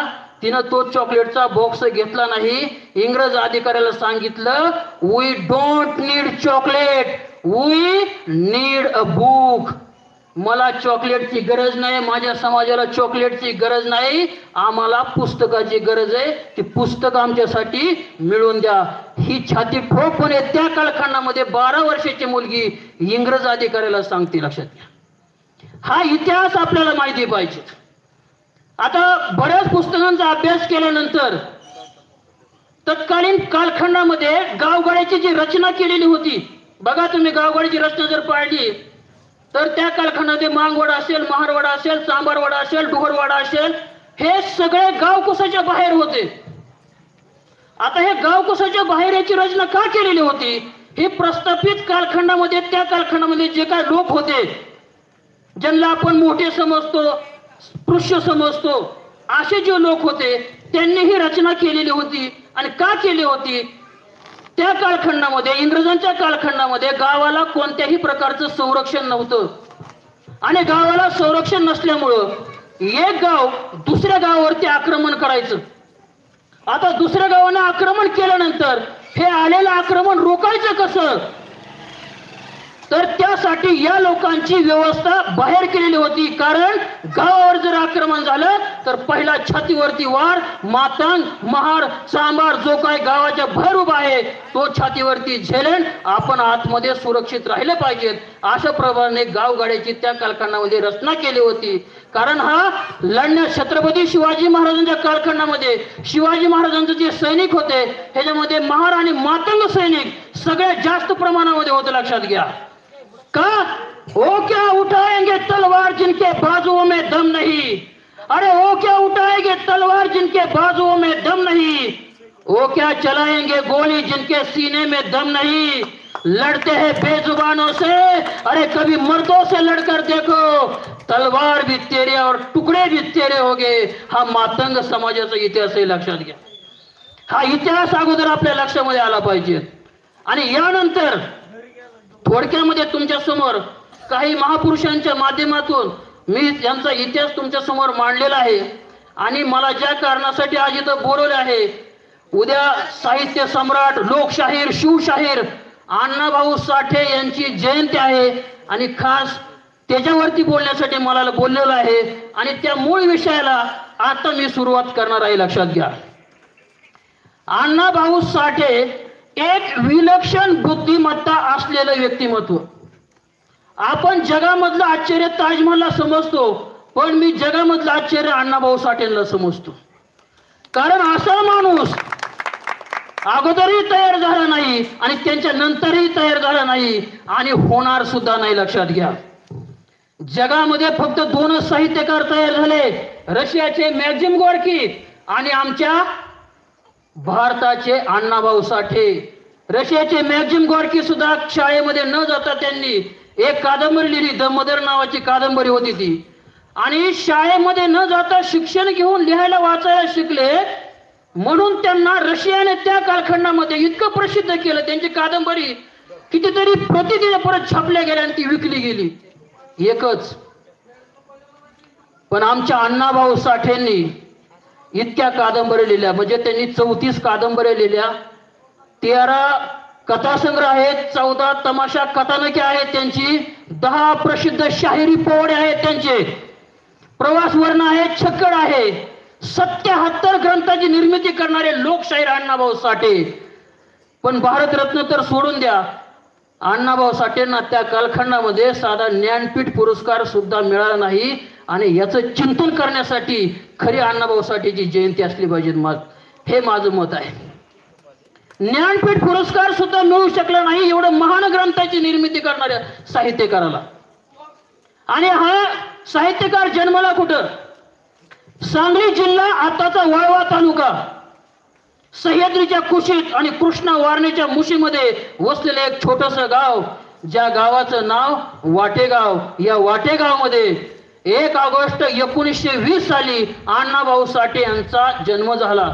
बरेच कार्यक्रम झाल्यानंतर, व्याख्यान झाल्यानंतर अण्णाभाऊ साठेंचं मला काही लोकांनी प्रश्न केला होता की 1 ऑगस्ट 1920 ही अण्णाभाऊ साठेची जन्मतारीख खरी आहे का? कारण त्या कालखंडामध्ये कोणी शिकलेलं नव्हतं, जन्मतारखा वगैरे लिहून ठेवत नव्हतं. मग बरेच तारखा ह्या जून महिन्यामधल्या असतात. अण्णाभाऊ साठे यांचे आई वडील सुद्धा अशिक्षित होते, मग त्यांची तारीख बरोबर कशावरून? तर कॉम्रेड मोरे नावाचे एक व्यक्ती होते, त्यांनी अण्णाभाऊ साठे यांची आई वालूबाई यांच्याशी संवाद साधला होता. आणि तो म्हणला, ते त्यांना म्हटले होते की 1 ऑगस्ट 1920 हीच अण्णाभाऊ साठेची खरी जन्मतारीख का? ती म्हणली हो. मग ते म्हणले, तुम्ही ही लिहून ठेवली होती का? ती म्हणली नाही. मग तुम्ही जर तारीख लिहून ठेवली नाही, मग ही तारीख खरी कशी? तर त्यावेळेस त्यांच्या मातोश्रीने, आईने सांगितलं होतं की अण्णाभाऊंचा जन्म जेव्हा झाला होता तेव्हा पुण्या मुंबईला कोणतरी एक लय भला मोठा माणूस मेला होता. हा मेलेला भला मोठा माणूस दुसरा तिसरा कोण नाही तर लोकमान्य टिळक. म्हणजे लोकमान्य टिळकांच्या स्मृती दिना दिवशी अण्णाभाऊ साठे यांची जयंती साजरी केली जाते. याच्यामुळं 1 ऑगस्ट 1920 ही तारीख अण्णाभाऊची त्या कालखंडामध्ये वालूबाई त्यांची जी आई होती तिने सांगितल्यावरून ही निश्चित करण्यात आली होती. आता बघा, वाटेगाव हे निसर्गाचं सौंदर्य लादलेलं सुंदर गाव होतं, पण त्या गावामध्ये राहणारा मातंग समाज हा खूप गरीब आणि दरिद्रीमध्ये जीवन जगणारा समाज होता. दिसायला चंद्र सुद्धा खूप आपल्याला सुंदर दिसतो. आता हे दारिद्र्य इतकं वाईट होतं, त्या कालखंडामध्ये दावी तयार करणे हा त्यांचा मूळ धंदा होता, पण त्याच्यावरती इतके सुद्धा पैसे मिळत नव्हते आपलं पोट भरण. आणि ही परिस्थिती अण्णाभाऊंनी सुद्धा भोगलेली आहे, लक्षात घ्या. अण्णाभाऊ साठेंचा ज्यावेळी जन्म झाला, लहान मुलांचा जन्म झाल्यानंतर त्याची बाळगुटी केली जाते. ही बाळगुटी करण्यासाठी सुद्धा घरामध्ये पैसे नव्हते. आणि त्याच वेळेस सकाळच्या वेळी पूर्वेकडे आकाशामध्ये गुलाल उधळल्यासारखा धुळा उडला, घोड्यांच्या टाफांचा आवाज आला आणि घोड्यांच्या टाफाचा आवाज कानावर पडताच थोड्याच वेळामध्ये इंग्रजांच्या छावणीमध्ये सुरती नाण्याची लूट करून फकीरा नावाचा योद्धा गावामध्ये दाखल झालेला होता. हा फकीरा कोण होता? ही कादंबरी नाही, फकीरा हा इतिहास आहे. त्याला तर खरं इतिहासामध्ये हा काही काल्पनिक वगैरे इतिहास नाही. अण्णाभाऊ साठे सांगतात, कल्पनेचे पंख लावून भरारी मारणं मला जमत नाही. माझ्या साहित्यामध्ये कोणताही पात्र असेल, स्त्री पात्र असेल, पुरुष पात्र, हे लढणारं पात्र आहे. जे माझ्याकडे नाही हे भांडून घेणारं पात्र आहे. जे मी भोगलं, उपभोगलं, जे मला दिसलं तेच मी माझ्या कादंबऱ्यामध्ये लिहिलेलं आहे. कल्पनिकता माझ्या कादंबरीमध्ये तुम्हाला कुठेही दिसणार नाही, तर माझ्या कादंबरीमध्ये वास्तवाचे पाय असणारे पात्र तुम्हाला दिसतील. एकही पात्र तुम्हाला त्या ठिकाणी काल्पनिक दिसणार नाही. म्हणून फकीरा हा इतिहास आहे, लक्षात घ्या. आणि ज्यावेळेस फकीरा गावात आला, फकीराने अण्णाभाऊ साठे यांची आई वालूबाई यांना बहीण मानलेली बहीण होती त्यांची. आणि त्या लक्षात आलं की आपल्या बहिणीला मुलगा झालेला आहे आणि तडक ते भेटायला गेले. पण गेल्यानंतर तिथली परिस्थिती पाहिली, मुलाचा जन्म घरामध्ये झालाय पण त्या लहान मुलाची बाळगुटी करण्यासाठी घरामध्ये पैसे नव्हते. लक्षात घ्या, त्यावेळेस लुटीमधली नाणी त्याच्यामध्ये फकीराने हात घातला. आका, क्रांतीचा पैसा आहे, क्रांतीचा, आणि ह्या क्रांतीच्या पैशाची बाळगुटी त्याला पाच, क्रांतिकारक झाल्याशिवाय राहणार नाही. आणि त्याच वेळेस फकीराच्या तोंडामधून निघलेले जे वाक्य होतं ते सिद्ध झाले. लक्षात घ्या, अण्णाभाऊ साठे हे क्रांतिकारक झाले. आता बऱ्याच लोकांना अण्णाभाऊ साठे हे फक्त आणि फक्त साहित्यिक एवढ्या पुरतच बऱ्याच जणांना परिचय आहे. लक्षात घ्या, अण्णाभाऊ साठे यांची शरीरयष्टी इतकी काटक होती. लक्षात घ्या, ते पळत झाडावरती चढायचे आणि त्यावेळी शर्यत लागायची. झाडावरती जी खारुताई असायची, पळत जाऊन ती खारुताई पकडून आणायची. अण्णाभाऊ साठे पळत जायचे आणि ती खारुताई पकडून आणायची. अण्णाभाऊ साठे मल्लखांब खेळत होते. जंगलामध्ये पर्वतावरती चढणे, पर्वतावर चढणं उतरणं हे 3-4 वेळा त्यांचे हेलपाटे व्हायचे. लक्षात घ्या, त्या कालखंडामध्ये पाठीने भिंत चढणारे अण्णाभाऊ साठे होते. लक्षात घ्या, आपल्याला सरळ हाताने चालता येणार नाही. आणि बाबूराव गुरव हे कोल्हापूरला प्राध्यापक आहेत. 1956 ते 1969 या कालखंडात बाबूराव गुरव हे अण्णाभाऊ साठेंबरोबर होते आणि त्यांनी जे अण्णाभाऊ साठेंचं चरित्र लिहिलंय त्याच्यामध्ये हे मांडलेलं आहे. हे काय त्यांनी सुद्धा कुठं वाचून दिलेलं नाही, प्रत्यक्ष त्यांना जो अनुभव आलेला आहे, त्यांनी पाहिले डोळ्यांनी, ते त्यांनी त्या पुस्तकामध्ये लिहिलेले. लक्षात घ्या, पाठीने भिंत चढण्याची कला अण्णाभाऊंना अवगत होती. एवढंच नाही, आता जसे गावोगावी कुस्त्याचे फड भरतात ना, कुस्त्याचे, तसे यात्रेच्या वेळी त्या कालखंडामध्ये दांडपट्ट्या चालवण्याचे खेळ घेतले जायचे. आता दांडपट्टा हे शस्त्र तुम्हाला माहित असेल. छत्रपती शिवाजी महाराजांकडे सैन्य कमी होतं आणि सैन्य कमी असल्यामुळं छत्रपती शिवाजी महाराजांनी काय केलं, सैन्याच्या हातात जर एक तलवार असेल तर तो समोर 1 किंवा 2 सैनिकांबरोबर लढू शकेल.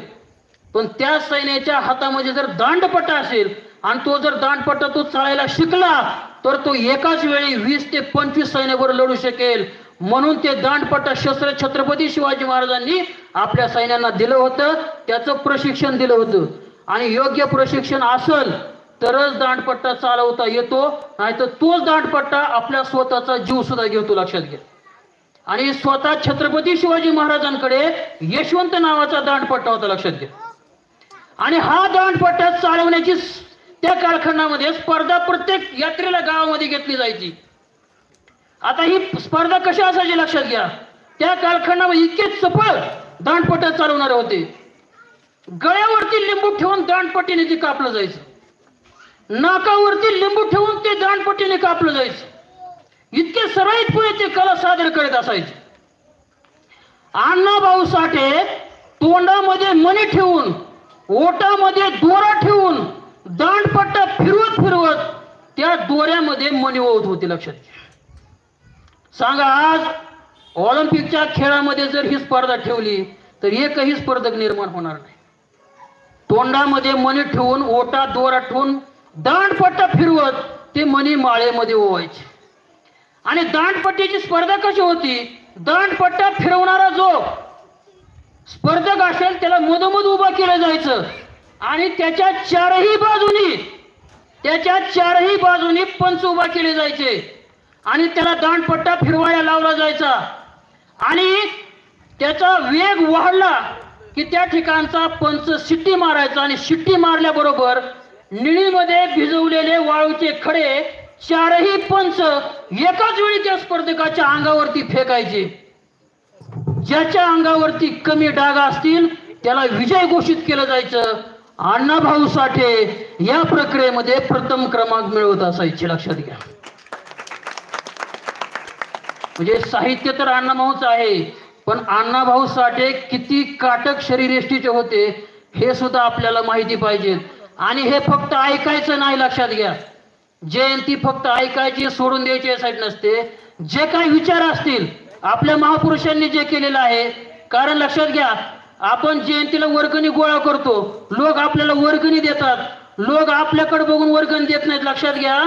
ते कशासाठी वर्गण देतात? ते वर्गणी देतात महापुरुषांकडे बघून. आणि महापुरुषाकडून बघून जी वर्गणी आपण गोळा केलेली असती ती वर्गणी कशासाठी खर्च करायची? तर बाबासाहेब आंबेडकरांनी सांगितलं होतं, माझं अपूर्ण राहिलेलं काम पूर्ण करा. मग महापुरुषांचं जे अपूर्ण राहिलेलं काम आहे हे जयंतीच्या माध्यमातून आपण पूर्ण करायचंय. इथून पुढच्या कालखंडामध्ये तो उपदेश आपण घ्यायचा आहे आणि ते काम पूर्ण आपल्याला करायचं, लक्षात घ्या. मग अण्णाभाऊ साठे आणि तुम्हाला क्रांतिसिंह नाना पाटील माहित असेल, पत्री सरकार नावाने त्यांची ओळख होती. रेठेच्या जत्रेमध्ये तमाशा ऐन रंगात आला होता आणि त्या तमाशाच्या पुढं त्या स्टेजवरती अचानक आगमन झालं क्रांतिसिंह नाना पाटलांचं आणि सारे लोक जयघोष करायला लागले, क्रांतिसिंह नाना पाटील की जय, क्रांतिसिंह नाना पाटील की जय. हा वाड्यासारखा फिरणारा, त्या कालखंडामध्ये सतत भूमिगत राहणारा हा स्वातंत्र्य सैनिक होता, लक्षात घ्या. आणि त्यावेळेस अण्णाभाऊ साठेंनी आजपर्यंत फक्त क्रांतिसिंह नाना पाटलांना ऐकलं होतं, पण त्या यात्रेच्या स्टेजवरती प्रत्यक्ष क्रांतिसिंह नाना पाटील यांना त्यांनी समोर पाहिलं. पण थोड्याच वेळा शेजारच्या ठाण्यावरती इंग्रज अधिकाऱ्याला कुणीतरी बातमी सांगितली की क्रांतिसिंह नाना पाटील या ठिकाणी आलेले आहेत आणि इंग्रज अधिकारी त्या ठिकाणी आले. तिथून लगेच क्रांतिसिंह नाना पाटलांनी धूम ठोकली आणि क्रांतिसिंह नाना पाटील ज्या जंगलाच्या दिशेने पळत होते त्यांच्या पाठीमाग हा 12 वर्षाचा अण्णाभाऊ साठे त्यांच्या पाठीमाग पळत होता. आता थोडा वेळ क्रांतिसिंह नाना पाटील पुढे पुढे पुढे पुढे पळत राहिले, कारण थांबलं तर आपण सापडू म्हणून पळत होते. परंतु जसा सिंह काही अंतर पळून गेल्यानंतर सिंहावलोकन करीत असतो, आता क्रांतिसिंह नाना पाटील सुद्धा सिंहच होते, लक्षात घ्या. थोडं अंतर पळून गेल्यानंतर ते थांबले आणि वळून माग पाहिलं तर त्यांनी बघितलं 10-12 वर्षाचे एक पोरग आपल्या पाठीमाग पळतय. मग ते एका सुरक्षित अंतरावर गेले, थांबले आणि त्या पोराला येऊ दिलं. आल्यानंतर त्याला गचुटीला धरलं, कोण हायस र तू, कोण हायस र तू म्हटल्यावर ते म्हणला, मी तुकाराम हायसा. अण्णाभाऊ साठेंचं नाव तुकाराम आहे, लक्षात घ्या. मूळ नाव जे आहे ते तुकाराम आहे. म्हणजे 17व्या शतकामधील संत तुकाराम महाराज त्यांनी शब्दाची किंमत सांगितली होती. आम्हा घरी धन शब्दाचीच रत्ने, शब्दाचीच शस्त्रे यत्न करू, शब्दाच्या आमच्या जीवाचे जीवन, शब्द वाटू धन जन लोका. शब्दांची ताकद त्या कालखंडामध्ये संत तुकाराम महाराजांनी सांगितली अभंगाच्या माध्यमातून. आणि शब्दाची ताकद आज त्यानंतरच्या आताच्या 19-20व्या शतकामध्ये लोकांना समजायला सांगितली लोकशाहीर अण्णाभाऊ साठे यांनी आपल्या साहित्याच्या माध्यमातून. शब्दामध्ये किती ताकद असते, लक्षात घ्या. मग त्याला धरल्यानंतर विचारलं, तू काय माझ्या मागावर आला आहेस का? तसा तो 12 वर्षाचा मुलगा क्रांतिसिंह नाना पाटलाला म्हणाला, आजपर्यंत फक्त तुमचं नाव ऐकून होतं, पण आज प्रत्यक्षात तुमची भेट झाली. मी तुमच्या मागावर नाही, हा जंगलातून जाणारा रस्ता पुढचा तुम्हाला माहिती नाही, तुम्हाला रस्ता दाखवण्यासाठी मी तुमच्या पाठीमागं आलोय. आणि तिथनं क्रांतिसिंह नाना पाटलांनी अण्णाभाऊ साठेंना खांद्यावरती घेतलं आणि तिथनं रस्ता दाखवत दाखवत क्रांतिसिंह नाना पाटलांना अण्णाभाऊ साठे वाटेगाव मध्ये घेऊन आले. आणि वाटेगाव मध्ये 2 क्रांतिकारांची भेट झाली. वाटेगावचे क्रांतिकारक ज्याला रॉबिन हुड त्या कालखंडामध्ये, आज आपण ते रॉबिन हुड म्हणतो ना, म्हणजे मोठ्यांच्या जे काही लोक असतात त्यांची संपत्ती लुटून गरिबाला वाटण्याचं काम ते रॉबिन हुड म्हणतात. आणि फकीरा जो होता हा इंग्रजांच्या छावणीमध्ये घुसून तिथली संपत्ती लुटून इथं आणायचा आणि वाटताना वाटणाऱ्याला सांगायचा सगळ्यांना समान वाटायचं. म्हणजे समानतेचा संदेश त्या कालखंडामध्ये देणारा फकीरा होता. आणि वाटेगावमध्ये फकीरा आणि क्रांतिसिंह नाना पाटील यांची भेट अण्णाभाऊ साठे यांनी घालून दिली. 2 क्रांतिकारक भेटले. 3 दिवस क्रांतिसिंह नाना पाटील उपाशी होते. घरामधल्या 7 शिळ्या भाकरी आणल्या आणि 7 शिळ्या भाकरी चटणी बरं त्यावेळेस क्रांतिसिंह नाना पाटलांनी खाल्ले, लक्षात घ्या. देशाला स्वातंत्र्य मिळवण्यासाठी त्या कालखंडामध्ये झगडले. त्यांनी किती उपवास सहन केले असतील आणि किती झगडले असतील हे फक्त त्यांना माहिती, लक्षात घ्या. त्यांचा इतिहास आपण समजून घेतला पाहिजे. ते क्रांतिकारक आपण लक्षात घेतले पाहिजे, लक्षात. आणि हे क्रांतिकारांची भेट झाली आणि तिथून पुढे त्यांच्या एकमेकाच्या कार्याविषयी बोलचाल झाली त्या वाटेगावमध्ये, लक्षात घ्या. म्हणून वाटेगाव हे सुद्धा क्रांतिकारांचं एक ऐतिहासिक गाव म्हणून ओळखलं गेलं पाहिजे, लक्षात. एक संवाद आहे अण्णाभाऊ साठे आणि त्यांचे वडील भाऊ शिदोजी साठे यांचा. भाऊ शिदोजी साठे मुंबईवरून आलेले होते आणि मुंबईवरून आल्यानंतर अण्णा म्हणजे तुकाराम त्यांच्याकडे गेला आणि तो म्हणाला, भाऊ मी बाहेर हिंडत असताना मला एक शब्द कानावर येतोय. म्हणजे कोणता? ही खालची पायरी वरची पायरी काय असतो भाऊ? मग त्यावेळेस भाऊंनी त्यांना सांगितलं, आपण खालच्या पायरीची माणसं आहेत आणि ते वरच्या पायरीची माणसं आहेत. ती म्हणजे कोण? त्या गावामध्ये असणारे जे काय स्पृश्य लोक आहेत, जे मोठे आहे, श्रीमंत, गडगंज, अशा प्रकारचे जे आपण जी जाती व्यवस्था तयार केलेली आहे, ब्राह्मण, क्षत्रिय, वैश्य आणि शूद्र. शूद्र जे आहेत हे खालची पायरी आणि वरची तीन ही वरची पायरी. आणि त्यावेळेस अण्णाभाऊन सांगितलं, आपण खालची पायरी म्हणजे कमी आणि ती वरची पायरी म्हणजे श्रेष्ठ. पण भाऊ खालची पायरी चढल्याशिवाय वरच्या पायरीवर जाता येत नसतं बरं का. बारका तुकाराम आपल्या वडिलांना सांगतोय त्यावेळेस भाऊ शिदोजी साठे म्हणतात, बोलतोच खूप भारी र, पण लिहिता सुद्धा आलं पाहिजेत आणि त्यासाठी शाळेत गेलं पाहिजेत. शाळेत गेले अण्णाभाऊ, पण फक्त 1.5 दिवसाचं शिक्षण घेतलं. आणि 1.5 दिवसाचं शिक्षण घेतलेल्या माणसानं जगाच्या 27 देशापर्यंत त्यांचं साहित्य पोहोचलं. स्टॅलिनग्राड वरती पहिला पोवाडा लिहिला रशियाच्या. छत्रपती शिवाजी महाराजांवरती पोवाडा लिहिला. बघा, शिवजयंतीला पोवाडा ऐकल्यानंतर तेवढे दिवस खोय अंगावरती शहारे उभे राहतात, इतर वेळी नका करायला. पण छत्रपती शिवाजी महाराज मराठा समाजामध्ये जन्म आले. पण छत्रपती शिवाजी महाराजांचा पहिला पोवाडा मराठा समाजामधील व्यक्तीने लिहिला नाही. छत्रपती शिवाजी महाराजांचा पहिला पोवाडा कुणी लिहिला? मासा पाणी खेळे गुरु कोण त्याचा, गुरु कोण त्याचा.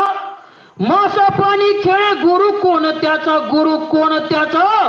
कुळवाडी भूषण पोवाडा गातो शिवबाचा, जी रे जी जी जी जी जी. छत्रपती शिवाजी महाराजांचा पहिला पोवाडा 3.5 पानांचा प्रदीर्घ पोवाडा. माळी समाजामध्ये जन्माला आलेले क्रांती सूर्य महात्मा ज्योतिराव फुले यांनी लिहिला.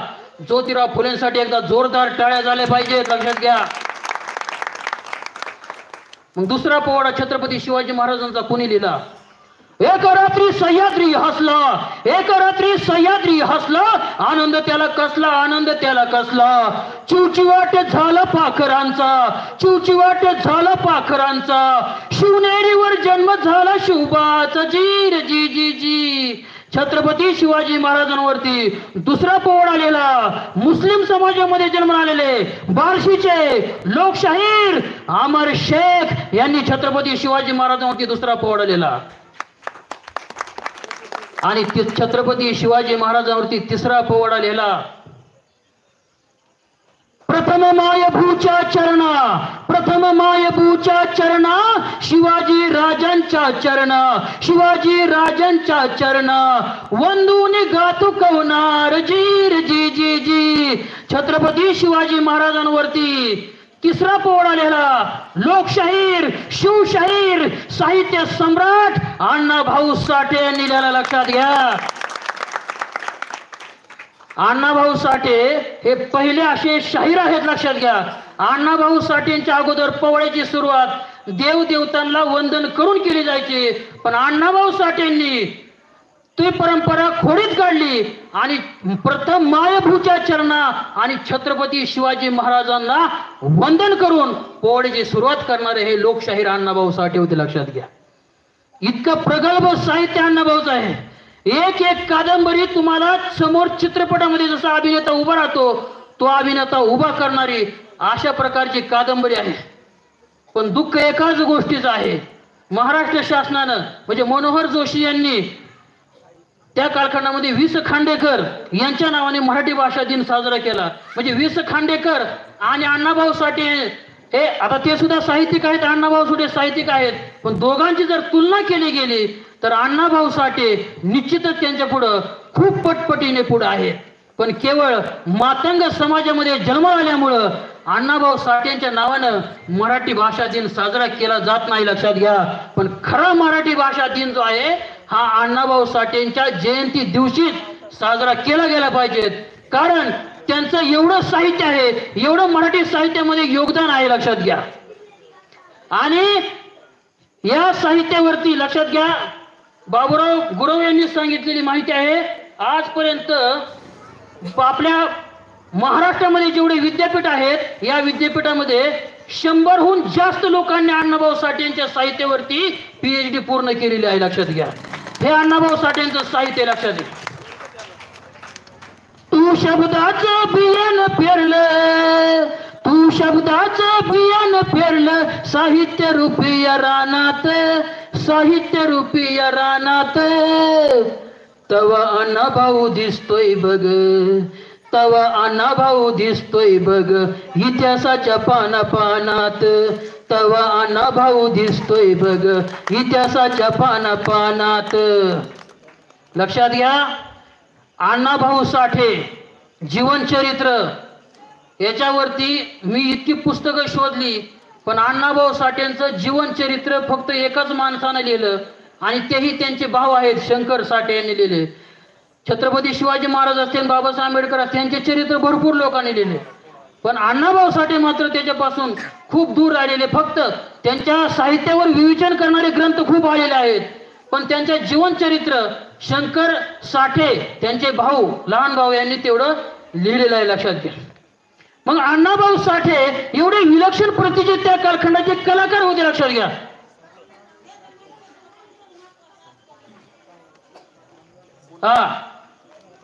या ठिकाणी महिला भगिनी उपस्थित आहेत. लक्षात घ्या, आपल्या मुलाला घडवत असताना आपल्या मुलं जो आदर्श आहे, छत्रपती शिवाजी महाराज असतील, अण्णाभाऊ साठे, डॉक्टर बाबासाहेब आंबेडकर असतील, जयंतीच्या माध्यमातून पुस्तक वाचल्यानंतर जे काही विचार आपल्याकडे येतात, ते विचार आपल्या मुलामध्ये रुजवले गेले पाहिजेत. कारण मोबाईलच्या युगामध्ये खूप मुलं भरकटलेली आहेत, ते वाचनाच्या दिशेकडे आले पाहिजेत. आता बऱ्याच मुलांनी या ठिकाणी प्रबोधनाचा प्रयत्न केला आणि त्यांनी उत्तरोत्तर अशा प्रकारची प्रगती करत जावं. लक्षात घ्या, प्रबोधन माणसाला कुठल्या कुठे नेऊन ठेवतं, याचं ज्वलंत आणि जिवंत उदाहरण जर तुम्हाला पाहिजे असेल तर गणेश भाऊ करे पाटील इथं स्टेजवरती बसले. लक्षात घ्या, प्रबोधनाच्या माध्यमातून कोणती उंची गाठता येते, ती उंची त्यांनी प्रबोधनाच्या माध्यमातून गाठलेली आहे. लक्षात घ्या, हे जिवंत उदाहरण तुमच्या या ठिकाणी समोर आहे. लक्षात घ्या. मग मॅक्झिम गोडकी जाऊ वरती आला. लक्षात घ्या, शिवाजी महाराज, प्रत्येक आईला वाटतं की माझ्या घरामध्ये शिवाजी महाराज घडला पाहिजेत, माझा पोरगा सुद्धा शिवाजी महाराजांसारखा असला पाहिजे, शिवाजी महाराजांसारखं थोडंफार कर्तृत्व त्याचं असलं पाहिजे. पण प्रत्यक्षामध्ये मात्र ती कृती दिसत नाही. आणि याच्यावरती मी एक छोटीशी कविता तयार केली. लक्षात घ्या, ऐका कविता, म्हणजे शिवाजी कसा घडायचा हे आपल्या लक्षात नव्हते. आई बाळाला म्हणते, आपल्या मुलाला सांगते, आई म्हणते बाळ तू शिवाजी बनायचं असतं, आई म्हणते बाळ तू शिवाजी बनायचं असतं, बाबा म्हणतात बाळ तू शिवाजी बनायचं असतं. पण पोरग शाळेला निघालं की आई पोराच्या कानात सांगते, कुणाच्या आद्यात पडायचं नसतं, कुणाच्या मध्यात पडायचं नसतं, आपल्या पुरतच आपण बघायचं असतं. आणि आई म्हणते बाळ तू शिवाजी बनायचं असतं, आणि बाबा म्हणतात बाळ तू शिवाजी बनायचं असतं. आई, मुलगा सहलीला निघाला की आई त्याला म्हणते एसटीच्या मधोमध बसायचं असतं, पुढून ठोकलं तरी मागून ठोकलं तरी आपण सुरक्षित वाचायचं असतं. आणि आई म्हणते बाळ तू शिवाजी बनायचं असतं, आणि बाबा म्हणतात बाळ तू शिवाजी बनायचं असतं. बाबा म्हणतात कुणाच्या कार्यक्रमाला जायचं नसतं, गेलं तरी लांब उभं राहायचं असतं, भांडणं लागले की पळून घरी यायचं असतं. आणि आई म्हणते बाळ तू शिवाजी बनायचं असतं, आणि बाबा म्हणतात बाळ तू शिवाजी बनायचं असतं. बाबा म्हणतात पावसामध्ये भिजायचं नसतं, उन्हामध्ये तळायचं नसतं, थंडीमध्ये कुडकुडायचं नसतं, टीव्ही समोर बसून कार्टून बघायचं असतं. आणि आई म्हणते बाळ तू शिवाजी बनायचं असतं, आणि बाबा म्हणतात बाळ तू शिवाजी बनायचं असतं. हे बाळच एक दिवशी चिडतं आणि ते म्हणतं आई आई मी शिवाजी बनायचं असतं, बाबा बाबा मी शिवाजी बनायचं असतं. पण त्याच्या अगोदर बाबा बाबा तुम्ही शहाजी बनायचं असतं, आणि आई आई तू जिजाऊ बनायचं असतं, त्यावेळेस मी शिवाजी बनायचं असतं. लक्षात. म्हणजे संस्कार वेगळे. आणि म्हणजे आपल्या शिवाजी जन्माला यावं पण दुसऱ्याच्या घरात, माझ्या घरामध्ये डॉक्टर इंजिनियर पैसे देणारा चांगला मुलगा जरा मला पाहिजे. पण शिवाजी महाराज चरित्र वाटलं की आपला मुलगा बी असा पाहिजे. पण संस्कार तसे नाहीत लक्षात घ्या. त्यामुळं घडत असताना मोबाईलचं युग आहे. मोबाईल हे शस्त्र आहे लक्षात घ्या. ते तुमचं सुरक्षा सुद्धा करू शकते आणि ते तुम्हाला संपवू शकतं.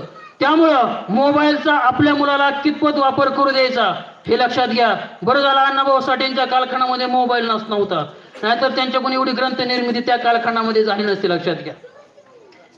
त्यामुळं अण्णाभाऊ साठे समजून घेत असताना सहज एका बघा लक्षात घ्या. तुम्ही ब्राह्मण समाज असेल, मारवाडी समाज असेल, गुजर समाज, कोणत्या समाजामधील आईला विचारा तुमचा मुलगा काय होणार आहे. तिला जर प्रश्न केला की तुझा मुलगा काय होणार आहे, ती सांगते माझा मुलगा डॉक्टर होईल, माझा मुलगा इंजिनियर होईल, माझा मुलगा प्रोफेसर होईल, माझा मुलगा न्यायाधीश होईल, जज होईल. हीच उत्तरं त्यांच्याकडून ऐकता येतात लक्षात घ्या. आणि मातंग समाजामधील एखाद्या गावामधील एखाद्या महिलेला विचारा तुझा मुलगा काय करतोय, एखाद्या बहिणीला विचारा तुझा मुलगा काय करतोय, ती म्हणती माझा पोरगा पोतराज आहे पोतराज. आता ही कोणती नोकरी, पगार किती मिळतो, भविष्य निर्वाह निधी किती मिळतो. अरे कोणत्या दिशेने भरकटत चालू आहे लक्षात घ्या. विज्ञानवादी जग आहे. ज्या प्रचलित समाजानं कर्मकांडी समाजाने सांगितलं होतं की पृथ्वी शेष नागाच्या मस्तकावर वसलेले आहे, त्यांना ठणकावून छाती ठोकपणे आमच्या अण्णाभाऊ साठेंनी सांगितलं ही पृथ्वी शेष नागाच्या मस्तकावर वसलेली नसून ही पृथ्वी कष्टकऱ्यांच्या, श्रमिकांच्या, मजुरांच्या तळहातावरती वसलेली आहे. हा विज्ञाननिष्ठ दृष्टिकोन त्या कालखंडामध्ये अण्णाभाऊ साठेंनी आम्हाला दिला होता लक्षात. या गोष्टी सुद्धा आपल्या लक्षात आल्या पाहिजेत. अण्णाभाऊ साठे समजून घेत असताना, त्यांचं साहित्य वाचत असताना एक मनोरंजन म्हणून त्या गोष्टी समजून घ्यायच्या नाहीत किंवा त्या गोष्टी वाचायच्या देखील नाहीत. अण्णाभाऊ साठे समजून घेत असताना ते आपल्याला हृदयामधून तन मन धन आणि कोणतीही गोष्ट असून द्या त्यापासून आपण ते समजावून घेतले पाहिजेत. मुंबई प्रांत होता, गुजरात आणि मुंबई एकत्र होती, गुजरात आणि महाराष्ट्र एकत्र होती. आणि मुंबई कुणाला द्यायची, गुजरातला द्यायची की महाराष्ट्राला द्यायची, हा वाद त्या कालखंडामध्ये चालू होता लक्षात घ्या. आणि त्या कालखंडामध्ये एवढा मोठा लढा उभा राहिला होता. आणि मुंबई मिळवण्यासाठी जो काय लढा उभा राहिला होता यामध्ये लालबावटा पथकाचं खूप मोठं योगदान आहे. समाजामधील तळागाळापर्यंत जाऊन जर प्रबोधन कुणी केलं असेल तर गंगाराम गव्हाणकर, कोल्हापूरचे गंगाराम गव्हाणकर, बार्शीचे अमर शेख आणि वाटेगावचे अण्णाभाऊ साठे जे लालबावटा पथकामध्ये काम करत होते, ह्यांनी समाजाच्या तळागाळामध्ये जाऊन मुंबई आपली आहे, ती मुंबई आपल्याला वाचवायची आहे आणि मुंबई वाचवली, महाराष्ट्राला मिळवून दिली. ह्याच्यामध्ये अण्णाभाऊ साठेंचं मोलाचं योगदान आहे लक्षात घ्या. मुंबई महाराष्ट्राला मिळाली, पण निपाणी, कारवार, धारवाड, बेळगाव ही ठिकाणं अजून सुद्धा कर्नाटक मध्ये आहेत. ती सांगणारी एक छकड त्या कालखंडामध्ये अण्णाभाऊ साठेंनी लिहिली होती लक्षात घ्या. ती छकड अशी होती, माझी मैन गावावर राहिली, माझ्या जीवाची होती या काहिली, माझी मैन गावावर राहिली, माझ्या जीवाची होती या काहिली, ओतीव बांधा रंग गव्हाळा कोर चंद्राची, उदार गुणाची मोठ्या मनाची, सीता ती माझी रामाची, हसून बोलायची, मंद चालायची, सुगंध केतकी, सत्याची कांती घडी पुतळी सोन्याची, नव्या नवतीची काडी दावण्याची, रेखीव भुवळ कमान जणू इंद्रधनुची, हिरकणी हिऱ्याची काठी आंधळ्याची, तशी ती मैना माझी गरीबाची, मैना रत्नाची खान, मैना रत्नाची खान, माझा जीव की प्राण, तिच्या नावाची छकड मी गायली, माझ्या जीवाची होती या काहिली, माझी मैना गावावर राहिली, माझ्या जीवाची होती या काहिली. आता मैना म्हटल्यानंतर बऱ्याच लोकांना असा प्रश्न पडतो की आपल्या पत्नीवर ही छकड अण्णाभाऊ साठेंनी दिलेली आहे लक्षात घ्या. हे धारवाड, निपाणी, कारवार आणि बेळगाव जी महाराष्ट्रापासून दूर राहिली त्याला त्यांनी मैना म्हटलेला आहे. आणि एखाद्या व्यक्तीची पत्नी दूर राहिल्यानंतर तो जर कामासाठी नोकरीसाठी दुसऱ्या गावाला गेला असेल तर त्याच्या मनाची काय अवस्था होती, तसं हे ठिकाण किंवा मुंबई आपल्यापासून जर तोडली गेली असती तर महाराष्ट्राची काय अवस्था झाली असती हे त्या छक्कडचा उद्देश आहे, लक्षात घ्या. त्यामधून सांगण्याचा उद्देश अण्णाभाऊचा हा आहे की हे जे प्रांत आहेत हे किती आपल्या महाराष्ट्राला प्रिय आहेत. हा मुंबई असेल, हा धारवाड, निपाणी, हे आणि अण्णाभाऊ साठे सारखा स्वाभिमानी माणूस किती स्वाभिमानी होते. कारण अण्णाभाऊ साठे साधे गुरुचे चेले नव्हते. विश्वरत्न डॉक्टर बाबासाहेब आंबेडकरांचे शिष्य होते ते. कारण त्यांनी सांगितलं, जग बदल घालून घावं मज सांगून गेले भीमराव. गुलामगिरीच्या चिखलामध्ये ऋतून बसला ऐरावत. ऐरावत म्हणजे हत्ती. हत्ती म्हणजे हा बहुजन समाज आहे, लक्षात घ्या. मायावतीने उगाच हत्तीचं चिन्ह दिलं नव्हतं, लक्षात घ्या. बहुजन समाज हत्ती एवढा मोठा या देशामध्ये, पण त्याला सत्ता मिळू शकत नाही. का? तो गुलामगिरीच्या चिखलामध्ये ऋतून बसलाय. आणि ह्या चिखलामध्ये ऋतून बसलेल्या माणसाला अण्णाभाऊ साठेने त्या कालखंडामध्ये आव्हान केलं होतं, निघ बाहेरी अंग झाडूनी घे भिन्नीवरती गाव. हे चिखल म्हणजे गुलामी. हा गुलामीचा चिखल बाजूला ढकलून दे आणि भिन्नीवरती घाल घालून लढ. आता बघा, बहुजन समाज मोठा आहे, पण सत्तेमध्ये बहुजन समाज येऊ शकत नाही. ग्रामपंचायत पासून तुम्ही जिल्हा परिषद पर्यंत बघा, ग्रामपंचायतला सरपंच सुद्धा होऊ शकत नाही. पण मी इथं सांगतो, तुमचा मुलगा जर सरपंच होऊ शकत नसेल, ग्रामसेवक 100% होऊ शकतो. तुमचा मुलगा आमदार होऊ शकत नसेल, तो तहसीलदार नक्की होऊ शकतो. तुमचा मुलगा खासदार होऊ शकत नसेल, पण तुमचा मुलगा कलेक्टर नक्की होऊ शकतो, लक्षात घ्या. कोणतीही गोष्ट आहे इकडून बाजू नाही मिळाली, पण कोणत्याही गोष्टीला दुसरी बाजू असते. नाण्याला 2 बाजू असतात. इकडं जर मिळत नसेल तर तिकडे घुसलं पाहिजे, लक्षात घ्या. आणि आपल्या ते क्षेत्र आहे, त्या क्षेत्रामध्ये आपण यशस्वी होऊन दाखवलं पाहिजे. त्या कालखंडामधले संत श्रेष्ठ तुकडोजी महाराज, राष्ट्रसंत तुकडोजी महाराज यांनी अण्णाभाऊ साठेंचं फक्त नाव ऐकलं होतं की असा कलाकार आहे जो सगळंच वाद्य वाजवतो, स्वतःच अभिनय करतो, स्वतः शाहिरी पोवडे गातो, स्वतःच सगळ्या प्रकारचे अभिनय करतो. मग या कलाकाराला पाहण्यासाठी आतुर होते राष्ट्रसंत गाडगे बाबा. पण तसा योग काय येत नव्हता. आणि अचानक नागपूरच्या दौऱ्यावरती राष्ट्रसंत तुकडोजी महाराज आल्यानंतर त्यांना कुठून तरी बातमी कळाली की लाल बावटा पथक नागपुरामध्ये आलेला आहे आणि आज संध्याकाळी नागपूरमध्ये लाल बावटा पथकाचा कार्यक्रम आहे. आणि हा कार्यक्रम राहिलेलं त्यांचं सगळं काम, त्यावेळेस तुकडोजी महाराजांनी सगळं काम कॅन्सल केलं आणि लाल बावटा पथकाचा कार्यक्रम पाहण्यासाठी ते त्या कार्यक्रमाच्या स्थळी जाऊन पोहोचले. आणि अण्णाभाऊ साठे पोवाडा गायला लागले. आणि पोवाडा गायल्यानंतर चालता चालता तुकडोजी महाराज जागेवरती स्तब्ध उभा राहिले. कलाकाराची अदाकारी समोर पाहत होते आणि अदाकारी इतकी त्यांना आवडली, जागेवरती स्तब्ध राहिले. अण्णाभाऊ साठेंचा पोवाडा संपेपर्यंत एका जागेवरती उभा होते तुकडोजी महाराज. आणि पोवाडा संपल्यानंतर आपोआप तुकडोजी महाराजांच्या मुखामधून वाक्य बाहेर आली. ती वाक्य अशी होती, कला ही झोपडीमध्ये जन्म घेत असते. कला ही फक्त झोपडीमध्ये जन्म घेत असते आणि महालामध्ये रक्त शोषून घेणारे ढेकून जन्माला येत असतात. हे उद्गार त्या कालखंडामध्ये त्यावेळेस तुकडोजी महाराजांनी काढले होते, लक्षात घ्या. अण्णाभाऊ साठेंचा कार्यक्रम पाहिल्यानंतर इतकं विलक्षण चातुर्य साहित्यामध्ये सुद्धा तुम्ही जर पाहिलं तर त्यांचं पात्र असं आहे, हे झगडणारे, संघर्ष करणारे, थांबणारे पात्र कुठं तुम्हाला सापडणार नाही. मग ते चोराचं असेल, कोणत्याही प्रकारचं पात्र असेल अण्णाभाऊंचं, पण ते लढणारं पात्र आहे, झगडणारं पात्र आहे. भारताला स्वातंत्र्य मिळाल्यानंतर भारताचे पंतप्रधान पंडित जवाहरलाल नेहरू रशियाच्या दौऱ्यावरती गेले होते. रशियाच्या दौऱ्यावर गेल्यानंतर दौरा पूर्ण झाल्यावर शेवटी रशियाच्या राष्ट्राध्यक्षाची त्यांची भेट झाली. रशियाच्या राष्ट्राध्यक्षाची भेट झाल्यानंतर, बोलणं झाल्यानंतर रशियाच्या राष्ट्राध्यक्षांनी पंडित जवाहरलाल नेहरूंना विचारलं की अण्णाभाऊ साठेंचं काय चाललंय.